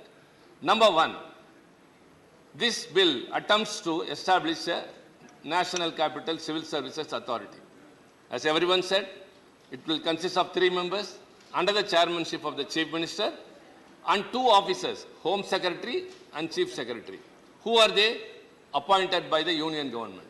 Obviously, one can understand what will be the outcome. The quorum is 2 and the majority will be the decision. Sir, I have moved an amendment which even it may be passed. I think with hope. If at all it is passed, even it won't be of use, sir. Because even if the authority with a majority gives a suggestion to the Lieutenant Governor, he can reject it. So ultimately it goes there. The authority becomes redundant and the Chief Ministership becomes lesser than a rubber stamp. We are very sorry to say these words, sir. A Chief Minister elected by the government has to fulfill the obligations by the mandate is been given to him. But whereas he is not able to have control. Sir, Delhi has been the nucleus of power from Mughals to British. Can anyone say any ruler has ruled without control on their officers, whether he or she? But now this bill paves the way. Sir, where we are heading towards? The government which is accountable to the people, to the legislature, and the government which can hold the officers accountable, now they don't have any control over the officers. Number 2, sir, the Council of Ministers, the Cabinet. Earlier, sir, the notes which are prepared by the ministers. And it will be taken over there. And after the decision, it will be forwarded to the Lieutenant Governor. It is vetted by the Law Department. Now that the Secretary will overlook the Minister, and overall, the Cabinet, which is the Council of Ministers, if they take a decision, the Chief Secretary will come and say, it doesn't come under law or under the rules of procedure, and he will take it to the Lieutenant Governor who can alter it or reject it. So first, the Chief Ministership became redundant. Now the Council of Ministers become redundant. Number 3, sir. Any minister, if he takes any decision, the Secretary is the supreme. If the Secretary doesn't agree with the decision of the minister concerned, without the consent of the minister, he can take it directly to the Chief Secretary or to the Lieutenant Governor. So the ministership also becomes redundant. Number 4, sir. Delhi is also like other states run by some 50 around statutory authorities, corporations and commissions. These include industry, tourism, everything. It comes under even transport, water, sewerage, women rights, child rights and all. All these positions, the chairpersons and the members were earlier nominated by the government, by the Lieutenant Governor on the advice of the government. But now, sir, hereafter, these positions will be appointed only by the Lieutenant Governor. The government has to sit with folded hands. Sir, one by one, just though the authority is established, the authority has no say, and even in the authority, the Chief Minister has no say. Number two, the Council of Ministers, the Cabinet becomes redundant, the Minister becomes redundant. Number four, sir, all the commissions, all the corporations, all the statutory authorities will be appointed by the Lieutenant Governor, and then proroguing and summoning also comes to the power of the Lieutenant Governor.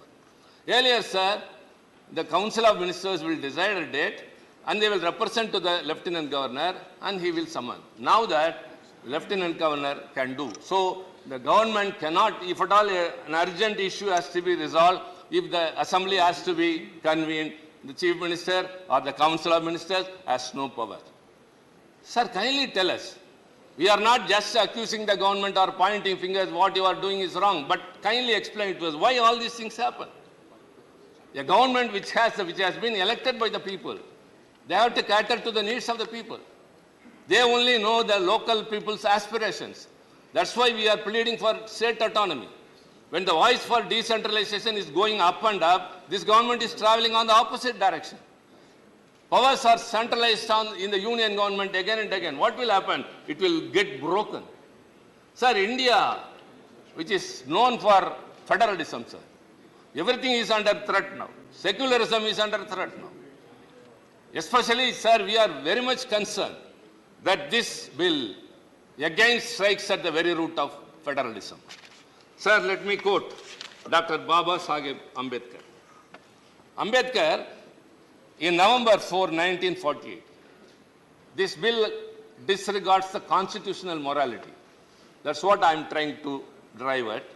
Dr. Ambedkar on November 4th, 1948 in the Constituent Assembly, quote, while everybody recognizes the diffusion of constitutional morality for the peaceful working of a democratic constitution, there are two things interconnected with it, which are not, unfortunately, generally recognized. One is that the form of administration has a connection with the form of the Constitution. The other is that it is perfectly possible to pervert the Constitution. Sir, underscore. The other is that it is perfectly possible to pervert the Constitution without changing its form by merely changing the form of administration and to make it inconsistent and opposed to the spirit of the Constitution. Sir, it is not a statement by Tiruchi Siva. It is Dr. Ambedkar in the Constituent Assembly. And emphasizing that, the Supreme Court, in its judgment in 2018, refers to the Constitution in these words, quote, constitutional morality is that fulcrum which acts as an essential check upon the high functionaries and citizens alike, as experience has shown that unbridled power without any checks and balances would result in a despotic and tyrannical situation which is antithetical to the very idea of democracy. Sir, what is going on now? Unbridled powers without any checks. Everything is taken over. Sir, we are told now and then, again and again, many a time, that many of the acts that has been enacted during this regime, sir, are transgressing into the powers of the state governments. It is taking away the powers of the state governments. All are heaped with the union government. So this is what the Supreme Court has also said, unbridled power with no checks and balances. Same thing, Dr. Ambedkar has also told, constitutional morality, this disregards constitutional morality. Sir, I earnestly appeal to my fellow colleagues of some political parties who may support the government's decision. My earnest appeal, as Mr. Singhvi told, sir, we are living in an area where there are 100 huts, all thatched roofs. If the last house is burning, the person sleeping in the first house will not sleep. He will go, run and put out the fire with the fire brigade. It That is not only to help him, sir, but to safeguard his own self. If it is not put out, that fire will slowly come and at last it will affect them. So it has to be thought over. Sir, all these years, we have preserved our independence. We have preserved our democracy. Sir, often you used to say, sir, very proudly, India, the largest democracy in the world. Yes, sir. The largest democracy now is in peril. Why so many charges against the state governments? No state government is able to function on its own. It's not able to enact a law. If something is passed in an assembly, it is not endorsed by the governor. So they are not able to serve the people's needs. Only they know what the people need. That's why the state governments have been formed.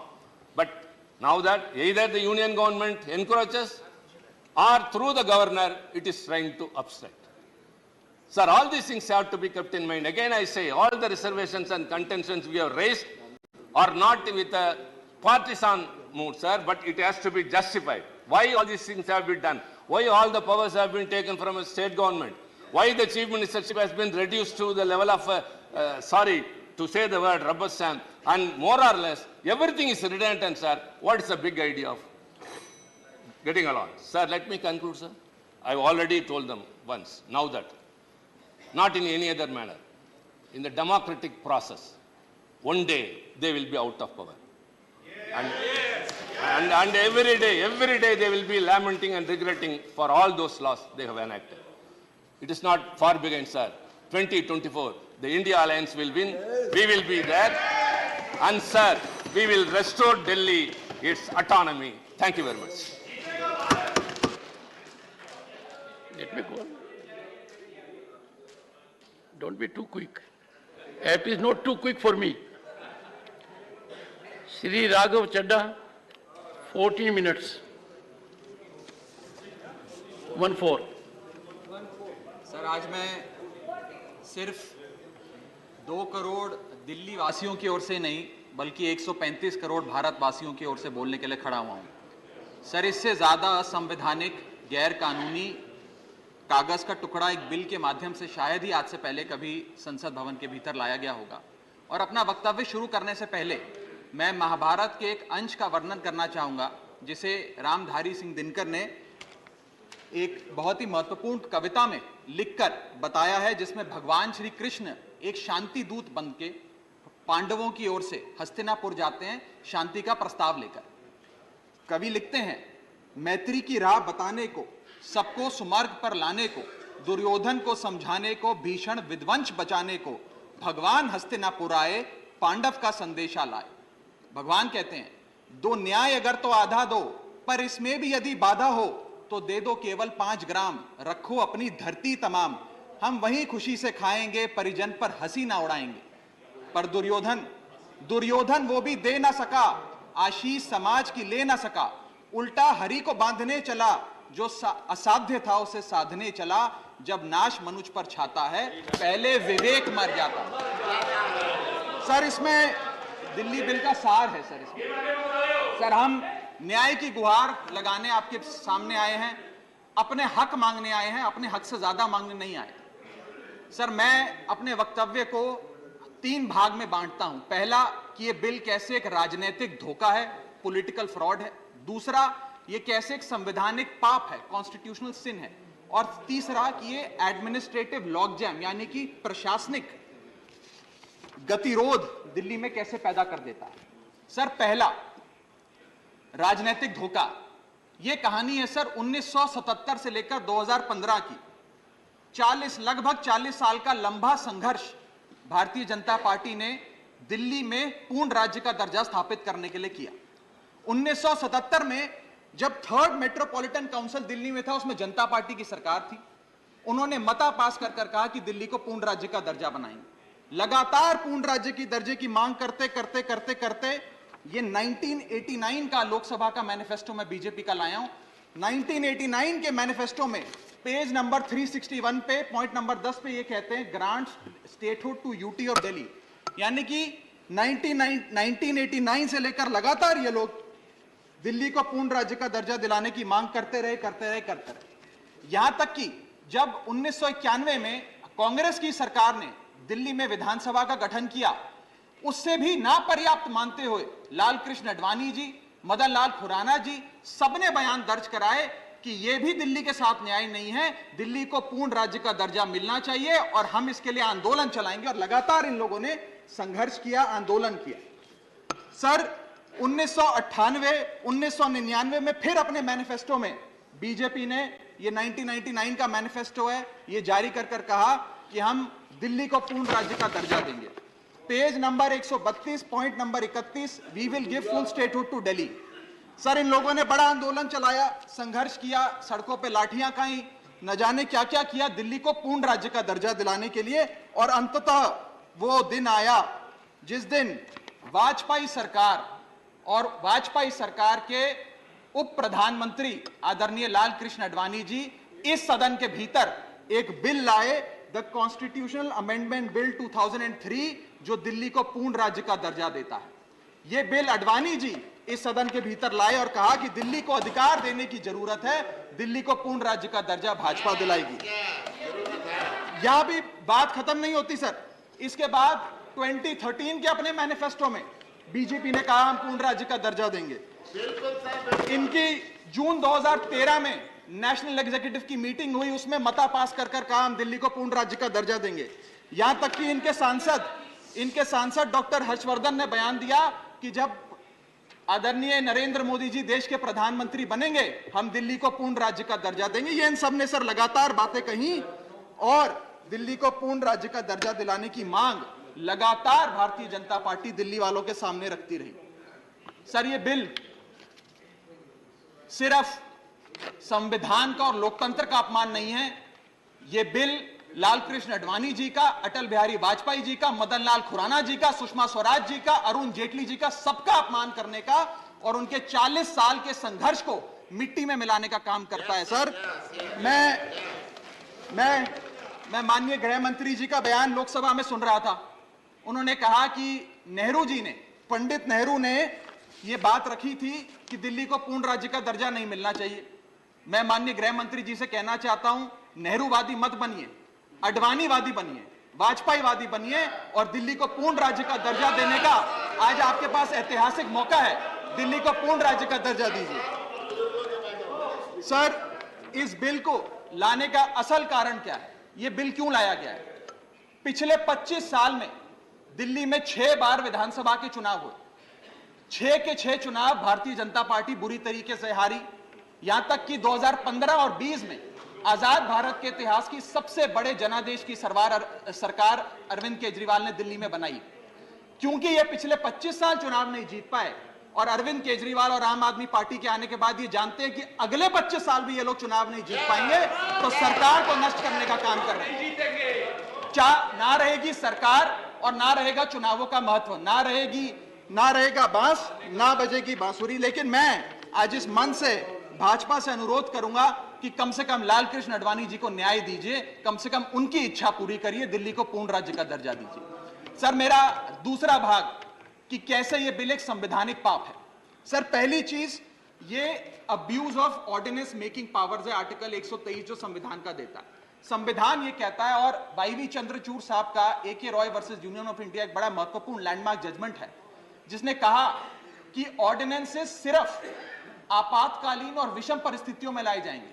ऐसी कौन सी आपातकालीन और विषम परिस्थितियां आ गई कि आपको supreme court के फैसले को 8 दिन के भीतर बदलना पड़ गया? दूसरा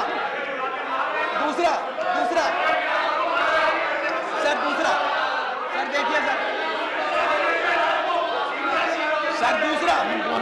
सुप्रीम कोर्ट, दूसरा बिंदु, यह सुप्रीम कोर्ट का अपमान है। सुप्रीम कोर्ट के फैसले को 8 दिन के भीतर 5 जजों के संवैधानिक पीठ के सर्वसम्मति के फैसले को बदल के आज भारतीय जनता पार्टी ने एक मैसेज दिया है कि हम सुप्रीम कोर्ट को भी चैलेंज करते हैं, सुप्रीम कोर्ट के फैसले को भी नहीं मांगते, आपको जो ऑर्डर जारी करना है करो, हम चंद दिनों के अंदर ऑर्डिनेंस लाकर उस फैसले को बदल देंगे। They have challenged the majesty of the honourable supreme court sir. और मैं आपको ये कहना चाहता हूं कि आजकल जो ऑर्डिनेंस लाने की जो एक फेटिश इस सरकार ने देखी, चाहे वो लैंड एक्विजिशन बिल हो, चाहे वो फार्म बिल हो, चाहे ईडी के डायरेक्टर का एक्सटेंशन हो, जो ये सारी चीजें ऑर्डिनेंसेस के माध्यम से इन्होंने करी थी, इस बिल का हश्र भी वही होगा जो सारे पुराने बिलों का हुआ था।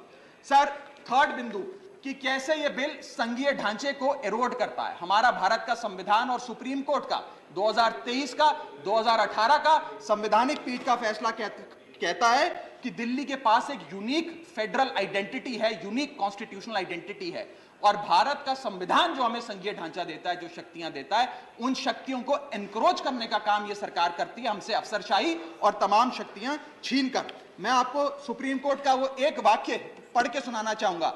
The majority in the 2018 constitutional जज bench held that while the NCT of Delhi could not be accorded with the status of a state, the concept of federalism is applicable to Delhi. हम पूर्ण राज्य नहीं है, लेकिन फिर भी राज्य का दर्जा एक संघीय ढांचे के परिप्रेक्ष्य में दिल्ली को मिलता है। उसके बाद सर, इन लोगों ने तो कमाल ही कर दिया। आज बिना संवैधानिक संशोधन लाए संविधान को बदल दिया, मात्र एक एक्ट ऑफ पार्लियामेंट से, जो आज तक शायद भारत के इतिहास में कभी नहीं हुआ।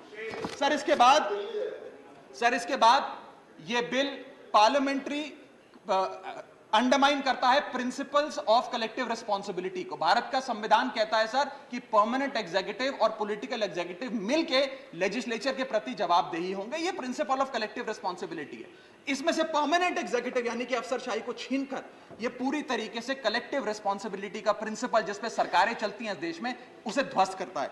और आखिरी बिंदु, संवैधानिक अपराध का, ये ट्रिपल चेन ऑफ अथॉरिटी को तार तार करता है सर।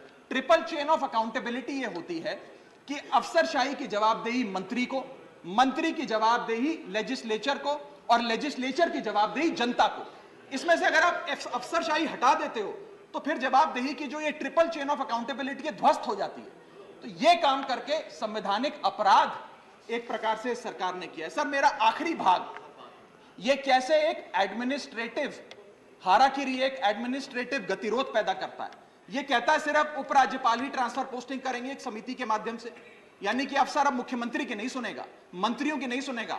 अगर अब दिल्ली में किसी के घर में बिजली नहीं आ रही, पानी नहीं आ रहा, किसी के बच्चे का स्कूल में दाखिला नहीं हो रहा, तो वो उपराज्यपाल के पास जाएगा, अपने मंत्री मुख्यमंत्री के पास नहीं जाएगा। क्या लोग जानते हैं उपराज्यपाल कहां रहता है? उपराज्यपाल कौन सी विधानसभा से चुनाव लड़ा, उपराज्यपाल ने कौन सा चुनाव जीता? लेकिन सारी शक्तियां एक चुनी हुई सरकार से निकालकर उपराज्यपाल को देता है। यह आगे कहता है सर ये बिल कि हम एलजी को सोल डिस्क्रिशन देते हैं, स्वयं के विवेक से फैसले लेने की तमाम शक्तियां। आज तक उपराज्यपाल और गवर्नर काउंसिल ऑफ मिनिस्टर्स की एड एंड एडवाइस से बाध्य थे, लेकिन यह बिल उपराज्यपाल को सुपरसीडिंग पावर देता है।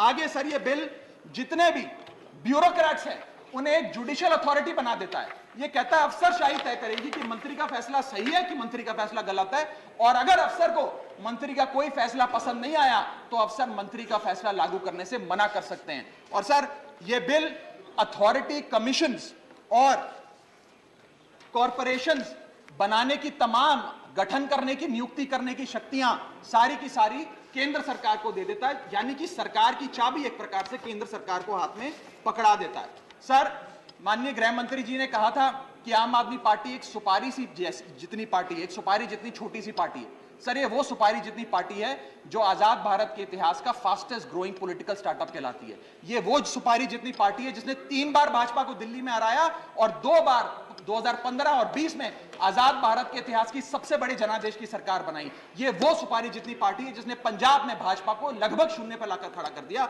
ये वो सुपारी जितनी पार्टी है जो 10 साल में राष्ट्रीय पार्टी बनी। ये वो सुपारी जितनी पार्टी है जिसके 161 विधायक और 11 सांसद है। और ये वो सुपारी जितनी पार्टी है जिसका काम देखने के लिए first lady of United states of America और यूनाइटेड जनरल के पूर्व प्रमुख बान की मून आते हैं। सर, मैं आज अपने साथी जो आंध्र प्रदेश और उड़ीसा की सरकार चलाते हैं उन्हें कहना चाहूंगा, आपकी जरूर कुछ मजबूरियां रही होंगी जिसके चलते आपने ये फैसला लिया इस सरकार के इस बिल का समर्थन करने में। कुछ तो मजबूरियां रही होंगी, यूं ही कोई बेवफा नहीं होता। लेकिन मैं आपको कहना चाहता हूं कि आग जब लगेगी तो बहुत दूर तक जाएगी। राहत इंदौरी साहब का एक बड़ा महत्वपूर्ण शेर है, अगर खिलाफ है होने दो, जान थोड़ी है, ये सब धुआं है, आसमान थोड़ी है, लगेगी आग तो आएंगे कई घर जद में, यहां सिर्फ हमारा मकान थोड़ी है, लेकिन जब आपके घर में आग लगेगी आम आदमी पार्टी आपके साथ खड़ी होगी, मैं आपको विश्वास दिलाता हूं। और सर, मैंने अपनी बात शुरू करी थी महाभारत के एक अंश से, मैं समाप्त भी महाभारत के एक अंश से करूंगा सर। बीच कुरुक्षेत्र के मैदान में जब युद्ध प्रारंभ होने वाला था तो युधिष्ठिर ने शंखनाद करने से पहले एक घोषणा करी और कहा कि यह धर्म की लड़ाई है। मेरी सेना में खड़े मेरे पीछे जितने योद्धा हैं, अगर उन्हें लगता है कि धर्म मेरे साथ नहीं कौरवों के साथ है, तो मेरी सेना छोड़कर सामने वाली मेरी दुश्मन की सेना में जाकर खड़े हो जाएं, उनकी ओर से युद्ध करें। और अगर कौरव सेना में कोई योद्धा है जिसे लगता है कि धर्म युधिष्ठिर के साथ है, पांडवों के साथ है, तो आप कौरवों की सेना छोड़कर मेरी सेना में आइए, मैं बाहें फैलाकर आपका स्वागत करूंगा। उस समय कौरवों का एक भाई युयुत्सु कौरव सेना छोड़कर पांडवों की ओर आया और पांडवों की ओर से युद्ध लड़ा। मैं उसी बात का जिक्र करते हुए आज इस सदन में बैठे तमाम सांसदों को कहना चाहता हूं, राज्यसभा काउंसिल ऑफ स्टेट्स है, हम लोग काउंसिल ऑफ स्टेट्स है, जहां ज्यादा जिम्मेदारी बनती है राज्यों के हकों की, अधिकारों की रक्षा करने की। मैं मांग करता हूं, आज आप लोग पार्टी लाइन से ऊपर उठकर, विचारधारा से ऊपर उठकर संविधान को बचाने के लिए, लोकतंत्र को बचाने के लिए इस बिल को हराइए। आज ये इतना असंवैधानिक और गैर कानूनी बिल अगर ये सफल हो गया तो हो सकता है आज के बाद आने वाले समय में ये लोग देश में चुनाव ही ना कराएं, चुनावी प्रक्रिया को खत्म करने से। बहुत बहुत शुक्रिया। Doctor Sasmit Patra, thank you. 12 minutes. Honorable Chairman, sir, I rise to speak on behalf of the Biju Janata Dal. Sir, speaking on this bill in the Lok Sabha, our party's senior member of parliament and leader of the BJD parliamentary party in Lok Sabha, Shri Pinaki Mishra ji, has already made our stand very clear and has made it very eloquently and succinctly expressed that the Biju Janata Dal's equidistant stand from the BJP and the Congress and the reasons for the same, and the fact that BJP is our principal opposition party. I reiterate and place on record that we are equidistant from the BJP and the Congress, and our principal opposition party in Odisha is the BJP. Our stand today does not change anything in that regard. Sir, BJD is in favor of this bill because it supports the constitutional standpoint of this bill and the Parliament's power to enact legislations and the Parliament's legislative competence to such matters. Sir, I need your protection, sir. You can imagine the kind of ruckus being made. I should be heard. 4.5 crore people in Odisha want to hear, whether people here want to hear or not. Honorable members, please keep calm. Thank you, sir. You see, Sir, in July 4th, 2018, the Supreme Court judgment in its civil appeal has very clearly said on para 277, और ये मैं supreme court के अध्यादेश या supreme court के judgement से refer कर रहा हूं, 2018 जुलाई 4, क्या कहती है supreme court? Supreme Court in the matter of civil appeal 2357 says, however, if the Parliament makes laws in respect of certain subjects falling in the state list or the concurrent list, this is referring to Delhi, the executive action of the state must conform to the law made by the Parliament. ये supreme court का judgement है, मेरा नहीं है। तो ये पहला विषय है जो मैं आपके पास रखना चाहता हूं, why the Parliament has the legislative competence to bring something here. Second, 11th May 2023, sir, Supreme Court का judgment आता है in civil appeal again 2357 by Justice Chandrachud, Justice M.R. Shah, Justice Krishna Murari, Justice Hima Kohli and Justice Narasimha. Para 164 को मैं refer करना चाहता हूं, subsection C. What does the judgment say? In addition to the entries in list 1, Parliament has legislative competence, and I repeat, has the legislative competence over all matters in list 2 and list 3 in relation to NCTD, National Capital Territory of Delhi. तो ये दूसरा विषय है। 2018 के बारे में मैंने बोला, 11 मई 2023 का जो जजमेंट था सुप्रीम कोर्ट का, उसको मैंने उल्लेख किया। अब मैं तीसरे विषय पर आता हूं। जुलाई 20, 2023, अभी कुछ ही दिन पहले सुप्रीम कोर्ट का और एक जजमेंट आता है इन रिट पिटीशन 678 ऑफ 2023। ये आता है chief justice Chandrachud, justice Narasimha और जस्टिस मनोज मिश्रा का। एंड ऑन पेज 10, पैरा 17, ये जजमेंट क्या कहता है आखिरी पैराग्राफ में, और ये क्या विषय था मान्यवर? ये विषय था कि दिल्ली एनसीटी ऑर्डिनेंस जो है उसको जो है आप स्टे प्रोवाइड करें, सरकार को बोले कि दिल्ली एनसीटी ऑर्डिनेंस को वो कहीं ना कहीं से इंप्लीमेंट ना करें। That was the prayer.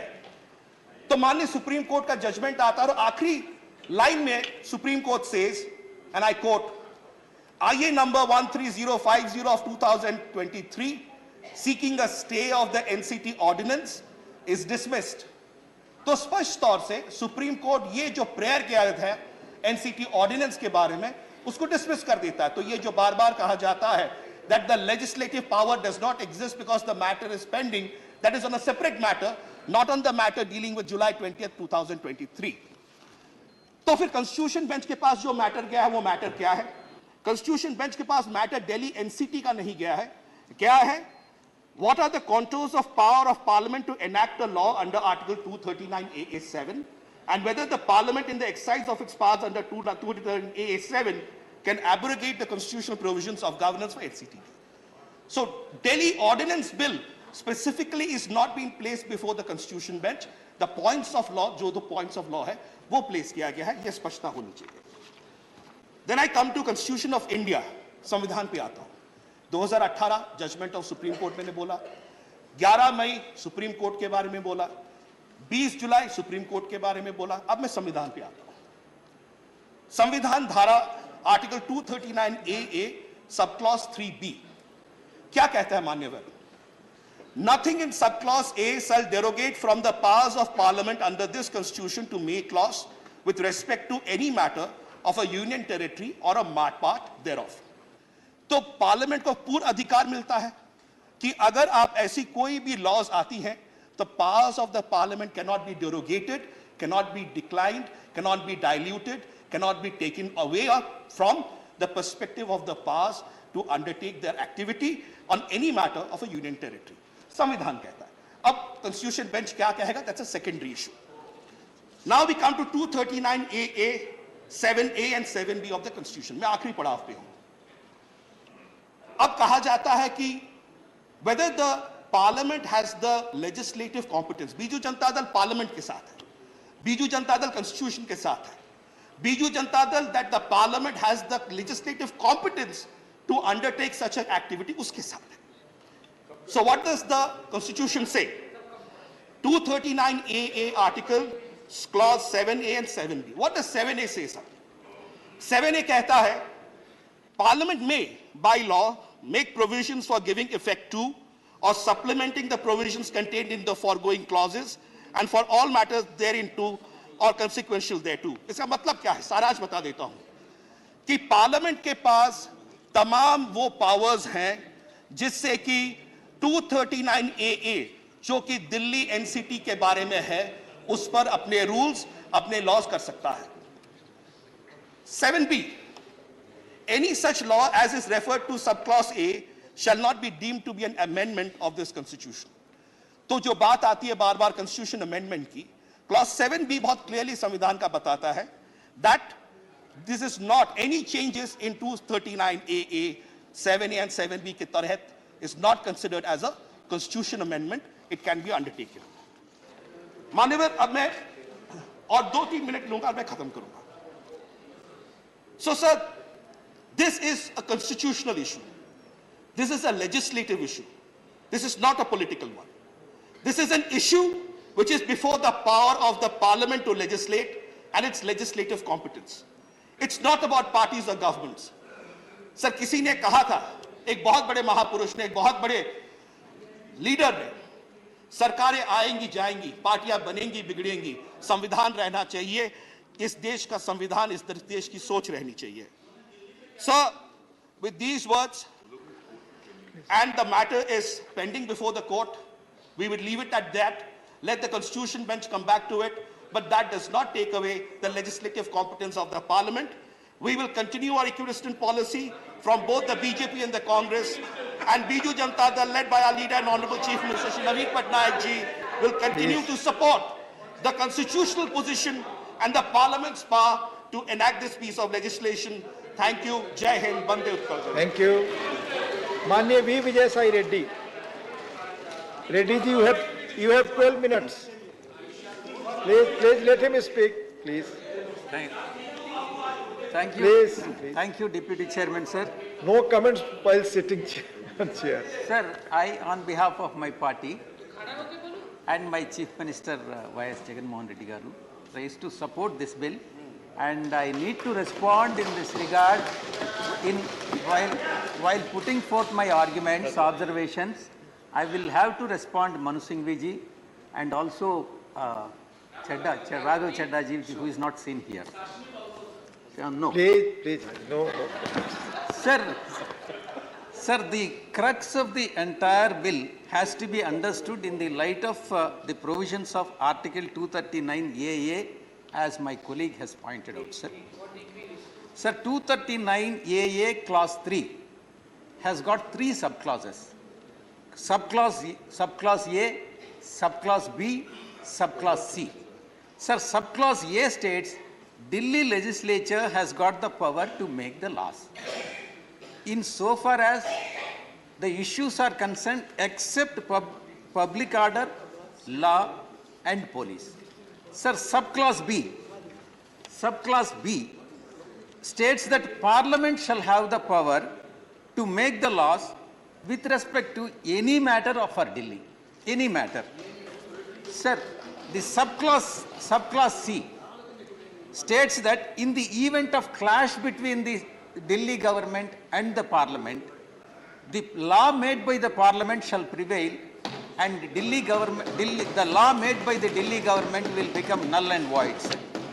This is the Constitution clearly provides Parliament an upper hand when it comes to the making laws for Delhi. Therefore, the argument put forth by AAP and also the learned senior advocate Manu Singhvi ji observations are not will not stand before the law, sir. Then coming to the Supreme Court judgment, the second issue which I am dealing with, sir. Sir, on the issue, please. On the issue whether the Parliament can make the law on services in Delhi, that is the issue. The Supreme Court has categorically stated, quote, in verbatim, the power of Parliament to enact the law granting government executive power over services is not in contention. It is now a settled position of law. So therefore, Supreme Court has not stated anything against the government or said any Parliament is not barred. Parliament is barred in making the rules in respect of services, sir. The second point, sir, hence on the issue whether Parliament can make the law to limit the executive power of Delhi government over services. In this regard, the Supreme Court has said, quote, sir, the executive power of Delhi government shall be subject to and limited to the executive power conferred upon by the central government, by the Constitution or law made by the Parliament, sir. So Supreme Court is very clear and very categorical, sir. The cumulative reading of these two observations of the Apex Court supports this bill. Therefore, YSR Congress Party supports this bill, sir. Sir, even the Supreme Court has noted in verbatim, sir, quote, the purpose of the Article 239AA is to confer expanded legislative competence upon the Parliament when it comes to the Delhi, since it is a capital of the country and therefore must be dealt with different considerations. This is what the Supreme Court judgment is, sir. Therefore, the arguments that have been put forth by Honorable Senior Advocate does not stand for judicial scrutiny, sir. Sir, I'll have to oppose the. I'll have to counter Chaddaji, Raghav Chaddaji, sir. There has been a lot of controversy surrounding the bill, sir. This controversy has been created only by Congress Party, AAP and other supporting parties, that is IA. And it is an attempt to mislead the public for their own selfish political gain, sir. Sir, Deputy Chairman, sir, please listen to me, sir. In fact, the very member of this August House, my friend Raghav Chadda ji has pointed out, sir, he has said, Lagegi aag to आएंगे कई घर जद में, यहाँ हमारा अकेला मकान तोड़े ही हैं. That is what he has said. Sir, I am responding to Raghav Chadha ji. He has also said that certain non-NDA parties are under compulsion and coercion to support this bill. That is what he has stated. Please stop it. ED may come to you also. Don't. Please. Sir, Please, no. Sir, I would like to. No cross-talk, please. I would like to remind Raghav Chadha ji that the fire doesn't start just like that, sir. Fire doesn't start without fuel. It is Aam Aadmi Party which has put the fuel. That is the reason why whole confusion and the entire state of affairs which are prevailing now, sir. I would only advise the honorable member Raghav Chadha ji not to play with the fire, what he has referred to. Not to play with the fire, because the very fire which he has put forth may engulf, he himself may get engulfed in that, sir. Sir, it is clear, it is very clear that if this bill is passed, the Aam Aadmi Party, that is the official name, I have no hesitation to say that it is absolutely anarchy party, AAP. And to put it in Hindi, sir. Sir, I will not yield to you. No, sir. Nothing in the record will be checked. Let them get an opportunity. Whenever they get an opportunity, they can speak. Please take your I will not yield, sir. He is not yielding. I am not yielding. I am not yielding, sir. Please continue. I will put one step forward and say, Tana Shahi Party. That is what they are doing now. Tana Shahi Party, Anarchy Party. What they are doing is that nothing but an anarchy, sir. Sir, please take your seat. No longer Delhi for selfish and ulterior motives.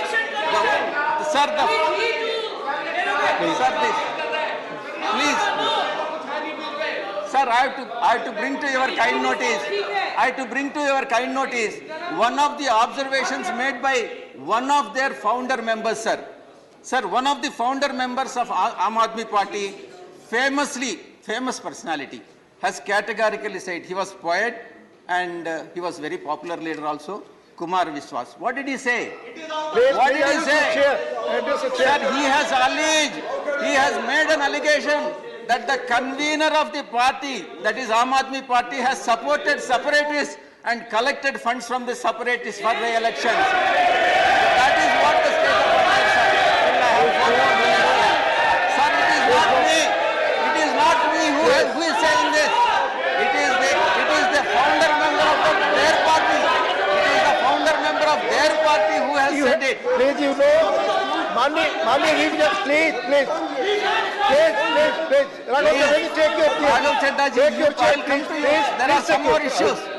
माननीय वीवी जयसाई रेड्डी जी, आप जानते हैं माननीय chairman ने कहा जो भी बातें आप कहते हैं उसको सब्सटीट्यूट करना पड़ता है यहाँ पे। जो आप कहते हैं उसकी रिस्पॉन्सिबिलिटी लेनी पड़ेगी। Raghav Chadha has commented on YSRCP. That is the reason why I am responding to him, sir. आपस में कमेंट ना करें, speak on the bill, please. But no comment. We won't collect the funds from the separatists. Please. We have not collected the funds from separatists. आपस में comment नहीं, please address the chair. Sir, I will respond to him appropriately, sir. Please. Sir, I would like to know why they need power. Why they need power? Please. Is it to support the separatists? Is it to support the anti-nationals? They require power.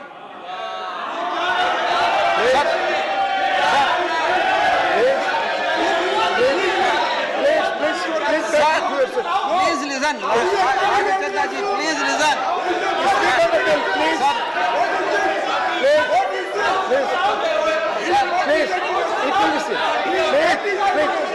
Raghav Chadha ji, back to your seat. देशद्रोह करने के लिए क्या? देशद्रोह करने के लिए क्या? asking you. B. Vijay Sai Reddy ji, address. Sir, Future.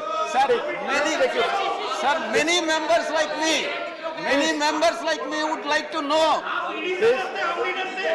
what happened to the founder members of Aam Aadmi Party, like Shanti Bhushan, Prashanti Bhushan, Yogendra Yadav, Kumar Vishwas, Ashutosh. What happened to them? It is their opportunistic politics, and because of that, they have backstabbed them, and then they have unseated them, and these people have captured the power, and it is and I have no hesitation to say, they don't fit to rule the Delhi government, sir. And finally, I would like to say one thing, sir, that Delhi is not belonging to Aam Aadmi Party. Delhi belongs to every citizen of this country. Every citizen of this country. Delhi, we have every right. And if at all something happens to Delhi, Please go back to your seat. Please, दूसरे की seat पर न बैठे. Please go back to your seat. Please. Address. Mani B. Vijay Sai Reddy ji, address to the chair. yes, please. sir. Sir. Or no cross talking. Okay, sir. Please. We are. Sir, I am here to debate whether the bill is constitutionally valid, not the politics of Aam Aadmi Party, sir. Right. And whether the Constitution as well as the Supreme Court both have said that this bill is constitutionally valid and perfectly within the precincts of the law. Therefore, we support this bill, sir. I have not said anything against Aam Aadmi Party. I am just bringing it to the notice of this august house what their founder members have said. What their founder members have said. And I reiterate once again that absolutely anarchic party, Mr. Pathak, absolutely anarchic party Mr. Sandeep Pathak, can't act like this. Thank you no, very much. no, Thank you. Thank you. Dr. Radha Mohan Das Agrawal. माननीय उपसभापति महोदय, मैं दिल्ली राजधानी राष्ट्रीय राज्य क्षेत्र शासन संशोधन विधेयक 2023 के समर्थन में बोलने खड़ा हुआ। महोदय, इस दुनिया में 3 तरह के लोग होते हैं। एक वो जो कोई भी परिस्थिति हो सत्य बोलते हैं, सत्यवादी हरिश्चंद्र। एक वो जो हमेशा सत्य बोलते हैं, कभी कभी मजबूरी में असत्य बोलते हैं, नरोवा हस्ती, धर्मराज युधिष्ठिर। एक सामान्य नागरिक होते हैं जो मजबूरी में सत्य भी बोलते हैं, कभी कभी असत्य भी बोलते हैं।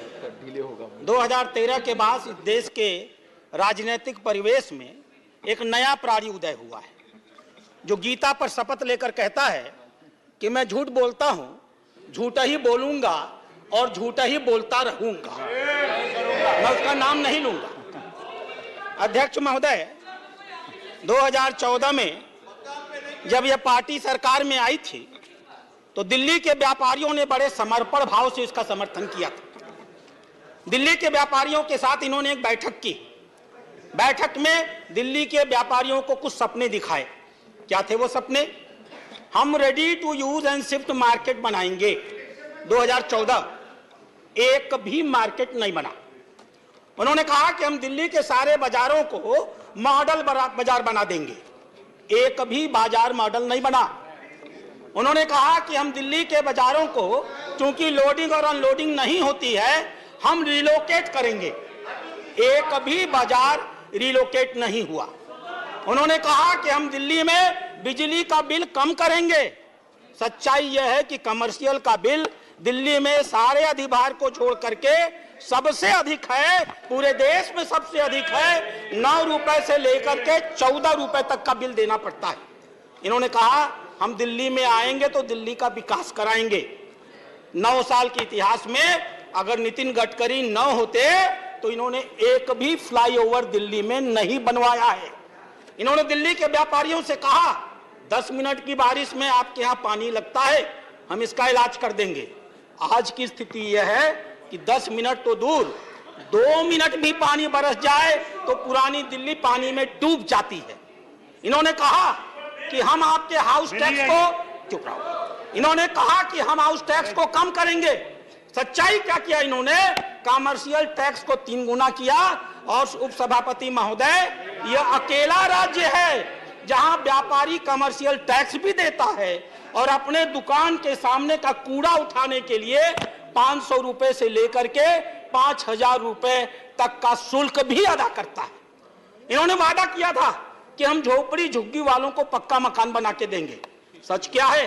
भारत सरकार ने करोल बाग में 8000 मकान बनाए और शिफ्ट किया। जब इनको मालूम हो गया कि झोपड़ी झुग्गे वाले इस पक्के मकानों में चले जाएंगे तो हम इनका शोषण करके इनका वोट नहीं ले पाएंगे, तब से लेकर आज तक इन्होंने भारत सरकार को दिल्ली में झोपड़ी झुग्गी के पक्के मकानों बनाने के लिए एनओसी तक नहीं दिया। अध्यक्ष महोदय, इन्होंने वादा किया था कि हम दिल्ली के 351 सड़कों को रेजिडेंशियल की जगह पर कमर्शियल परमिशन देंगे। सच यह है कि आज 9 साल हो गया, एक भी सड़क को इन्होंने रेजिडेंशियल से कमर्शियल में बदलने का काम नहीं किया। जब अभी चुनाव हो रहा था एमसीडी का, एक मुख्यमंत्री गाजीपुर के पहाड़ पर जाता है, कुतुब मीनार की ऊंचाई पर चढ़ता है, कहता है दिल्ली कूड़े से डूबी हुई है, एमसीडी हमको दे दो, हम दिल्ली से कूड़ा खत्म कर देंगे। और सच्चाई क्या है? बजट में व्यवस्था करने के बाद कितनी क्रूर है यह दिल्ली सरकार। इसने अपने ही एमसीडी के लोगों से कहा हमने बजट में व्यवस्था की होगी, लेकिन जो व्यवस्था 850 रुपए करोड़ की कूड़े को हटाने के लिए की है वो हम तुमको नहीं देंगे। अपने ही सरकार को इन्होंने पैसा नहीं दिया। अध्यक्ष महोदय, इन्होंने कहा था कि दिल्ली में व्यापारिक विस्तार करने के लिए हम झोपड़ी और हम ट्रेड फेयर लगाने का काम करेंगे। दिल्ली के व्यापारी आज भी इंतजार कर रहे हैं कि दिल्ली में कोई ट्रेड फेयर लगाने का काम ये लोग कर सकें। इन्होंने कहा था कि हम दिल्ली की यातायात व्यवस्था को बेहतर करने के लिए रैपिड रेल ट्रांजिट सिस्टम लाएंगे। 700 करोड़ रुपया खर्च करना था। अभी सुप्रीम कोर्ट ने कहा विज्ञापन पर 1100 करोड़ खर्च करने वाली ये सरकार दिल्ली के यातायात पर 700 करोड़ रुपए तक नहीं खर्च कर पाई। अध्यक्ष महोदय, इन्होंने इस प्रकार से दिल्ली के लोगों को धोखा दिया तो किया क्या? मैं बैठा था कोपू की बैठक में, अमर पटनायक जी हमारे मेंबर थे। उन्होंने कहा जल्दी जाइए, दिल्ली डूब रही है, पानी लग गया। मैं उठ करके भागा, मैं वेस्टर्न कोर्ट में रहता हूं, वहां पहुंचा। वेस्टर्न कोर्ट में पीने के लिए पानी नहीं था। मैंने पूछा ऐसा क्यों? बोला वजीरपुर सेंटर डूब गया, इसलिए पूरे दिल्ली को पीने का पानी नहीं मिलेगा। कैसी शर्मनाक स्थिति पैदा कर दी। पहली बार अध्यक्ष महोदय 2019 में 8 लाख क्यूसेक पानी छोड़ा गया था और दिल्ली में कोई भी बाढ़ नहीं आई थी। इस साल सिर्फ 3,59,00,000 क्यूसेक पानी छोड़ा गया और पूरी की पूरी दिल्ली डूब गई। इसलिए डूब गई कि इन्होंने काम भी नहीं किया। 2 साल तक सिंचाई विभाग की बोर्ड की इन्होंने बैठक नहीं की। बैठक की डेट तय की, दिल्ली ने मुख्यमंत्री ने आने का वादा किया, मुख्यमंत्री गायब हो गया। दूसरी महिला मंत्री पहुंची, वो भी गायब हो गई। आज तक इन्होंने दिल्ली को यमुना के बाढ़ से रोकने के लिए 9 साल की सरकार हो गई, किसी प्रकार की कोई व्यवस्था नहीं की। इन्होंने किया क्या? परिवहन बस घोटाला किया। इन्होंने किया क्या? उपराज्यपाल ने अभी 437 लोगों को निकाला है। कोई सलाहकार था, कोई रिसर्च फेलो था, कोई विशेषज्ञ था, कोई रिसर्च एसोसिएट था, कोई कंसल्टेंट था। और वास्तव में क्या था? कोई किसी विधायक का आसपास का था, उसका भाई था, कोई किसी मंत्री का रिश्तेदार था, कोई आप पार्टी का कहीं का कन्वेनर था। ऐसे ऐसे लोगों को इन लोगों ने आरक्षण के सारे नियमों को धता बताते हुए बिना प्रॉपर तरीके से 60,000 से लेकर के 1.5 लाख तक रुपए तक की मासिक वेतन पर रखने का काम किया। और सबसे बड़ी बात, दिल्ली के 150 ऐसे चौराहे हैं अध्यक्ष उपसभापति महोदय, जहां अगर आप जाएंगे तो आदमी अपने हाथ में तख्ती लेकर खड़ा रहता है दिल्ली के सरकार की उपलब्धियों को बताने के लिए। एक एक चौराहे पे 4-4 आदमी, उनको तनख्वाह दी जाती है 20,000, लेकिन चेक से दिया जाता है 4,000। ये 16,000 रुपया ये लोग उसको कहां से पैसा लाके देते हैं? शायद अगर ये बताते तो बहुत बेहतर होता। और अध्यक्ष महोदय, जिसका सबसे बड़ा ढिढोरा पीटते हैं, मोहल्ला क्लिनिक। अभी कर्नाटक के स्वास्थ्य मंत्री आए थे, इनके स्वास्थ्य मंत्री के साथ अभी वो एक मोहल्ला क्लिनिक देखने गए थे। देखने के बाद उन्होंने एक ट्वीट किया। वो ट्वीट आज भी उस मंत्री के ट्विटर हैंडल पर मौजूद है। और क्या लिखा उन्होंने? Visited a mohalla clinic in Delhi with hardly any people there. एक आदमी भी वहां नहीं था। Our clinic in Karnataka have more facilities including laboratories to be. इन्होंने ये कहा कि इन लोगों ने सिर्फ शब्द बयानी की है, झूठ बोला है, मुझे तो यहां से बहुत निराश होकर जाना पड़ेगा। और अध्यक्ष महोदय, जब कर्नाटक के स्वास्थ्य मंत्री यह कह रहे थे तो अभी तो जुमा 1 महीना उनको आए हुआ है। वो भारत के कर्नाटक की भाजपा सरकार की उपलब्धियों को बता रहे थे। अध्यक्ष महोदय, उपसभापति महोदय, अभी माननीय सिंधवी साहब यहां बोल रहे थे और हमसे बता रहे थे मार्गदर्शक मंडल की बातों को मानो। थोड़ी भी शर्म होती। आज अगर ऊपर कहीं सचमुच पंडित जवाहरलाल नेहरू बात सुनते होंगे तो शर्म के मारे उनकी आंखें डूब जाती होंगी। इस सदन को यह जानना चाहिए कि दिल्ली को राज्य बनाने के संदर्भ में पंडित जवाहरलाल नेहरू का स्टैंड क्या था। अभी तिरुचि शिवा साहब चले गए, डॉक्टर भीमराव अंबेडकर की चर्चा कर रहे थे। इस सदन को जानना चाहिए कि दिल्ली को राज्य बनाने में डॉक्टर भीमराव अंबेडकर का क्या स्टैंड था। संविधान सभा ने एक कमेटी बनाई थी, उस कमेटी का एक निर्णय आया, पट्टाभी सीतारमैया कमेटी का। नेहरू जी इतने नाराज हो गए कि उन्होंने संविधान सभा की बैठक में जाकर कहा, अरे ये क्या बना के लाए हो? 2 साल में दुनिया बदल गई। दिल्ली की आधी से 3/4 संपत्ति भारत सरकार की होती है। हम दिल्ली को अलग राज्य का दर्जा कैसे दे सकते हैं? ये नेहरू जी की बात कह रहा हूं। अगर किसी सदस्य के अंदर हैसियत होगा तो मैं नाम लेकर कह रहा हूं, चुनौती देने के लिए वो खड़ा हो जाएगा। डॉक्टर अंबेडकर की बात इन्होंने कहा। अंबेडकर ने कहा, so far as Delhi is concern, it is better to us that as a capital of India it can hardly be placed under the local administration. अर्थात जहां तक राजधानी का सवाल है, दिल्ली को स्थानीय प्रशासन के हाथ में कतई नहीं दिया जा सकता। यूएस कांग्रेस का पूरा नियंत्रण यूएस की राजधानी वाशिंगटन पर होता है।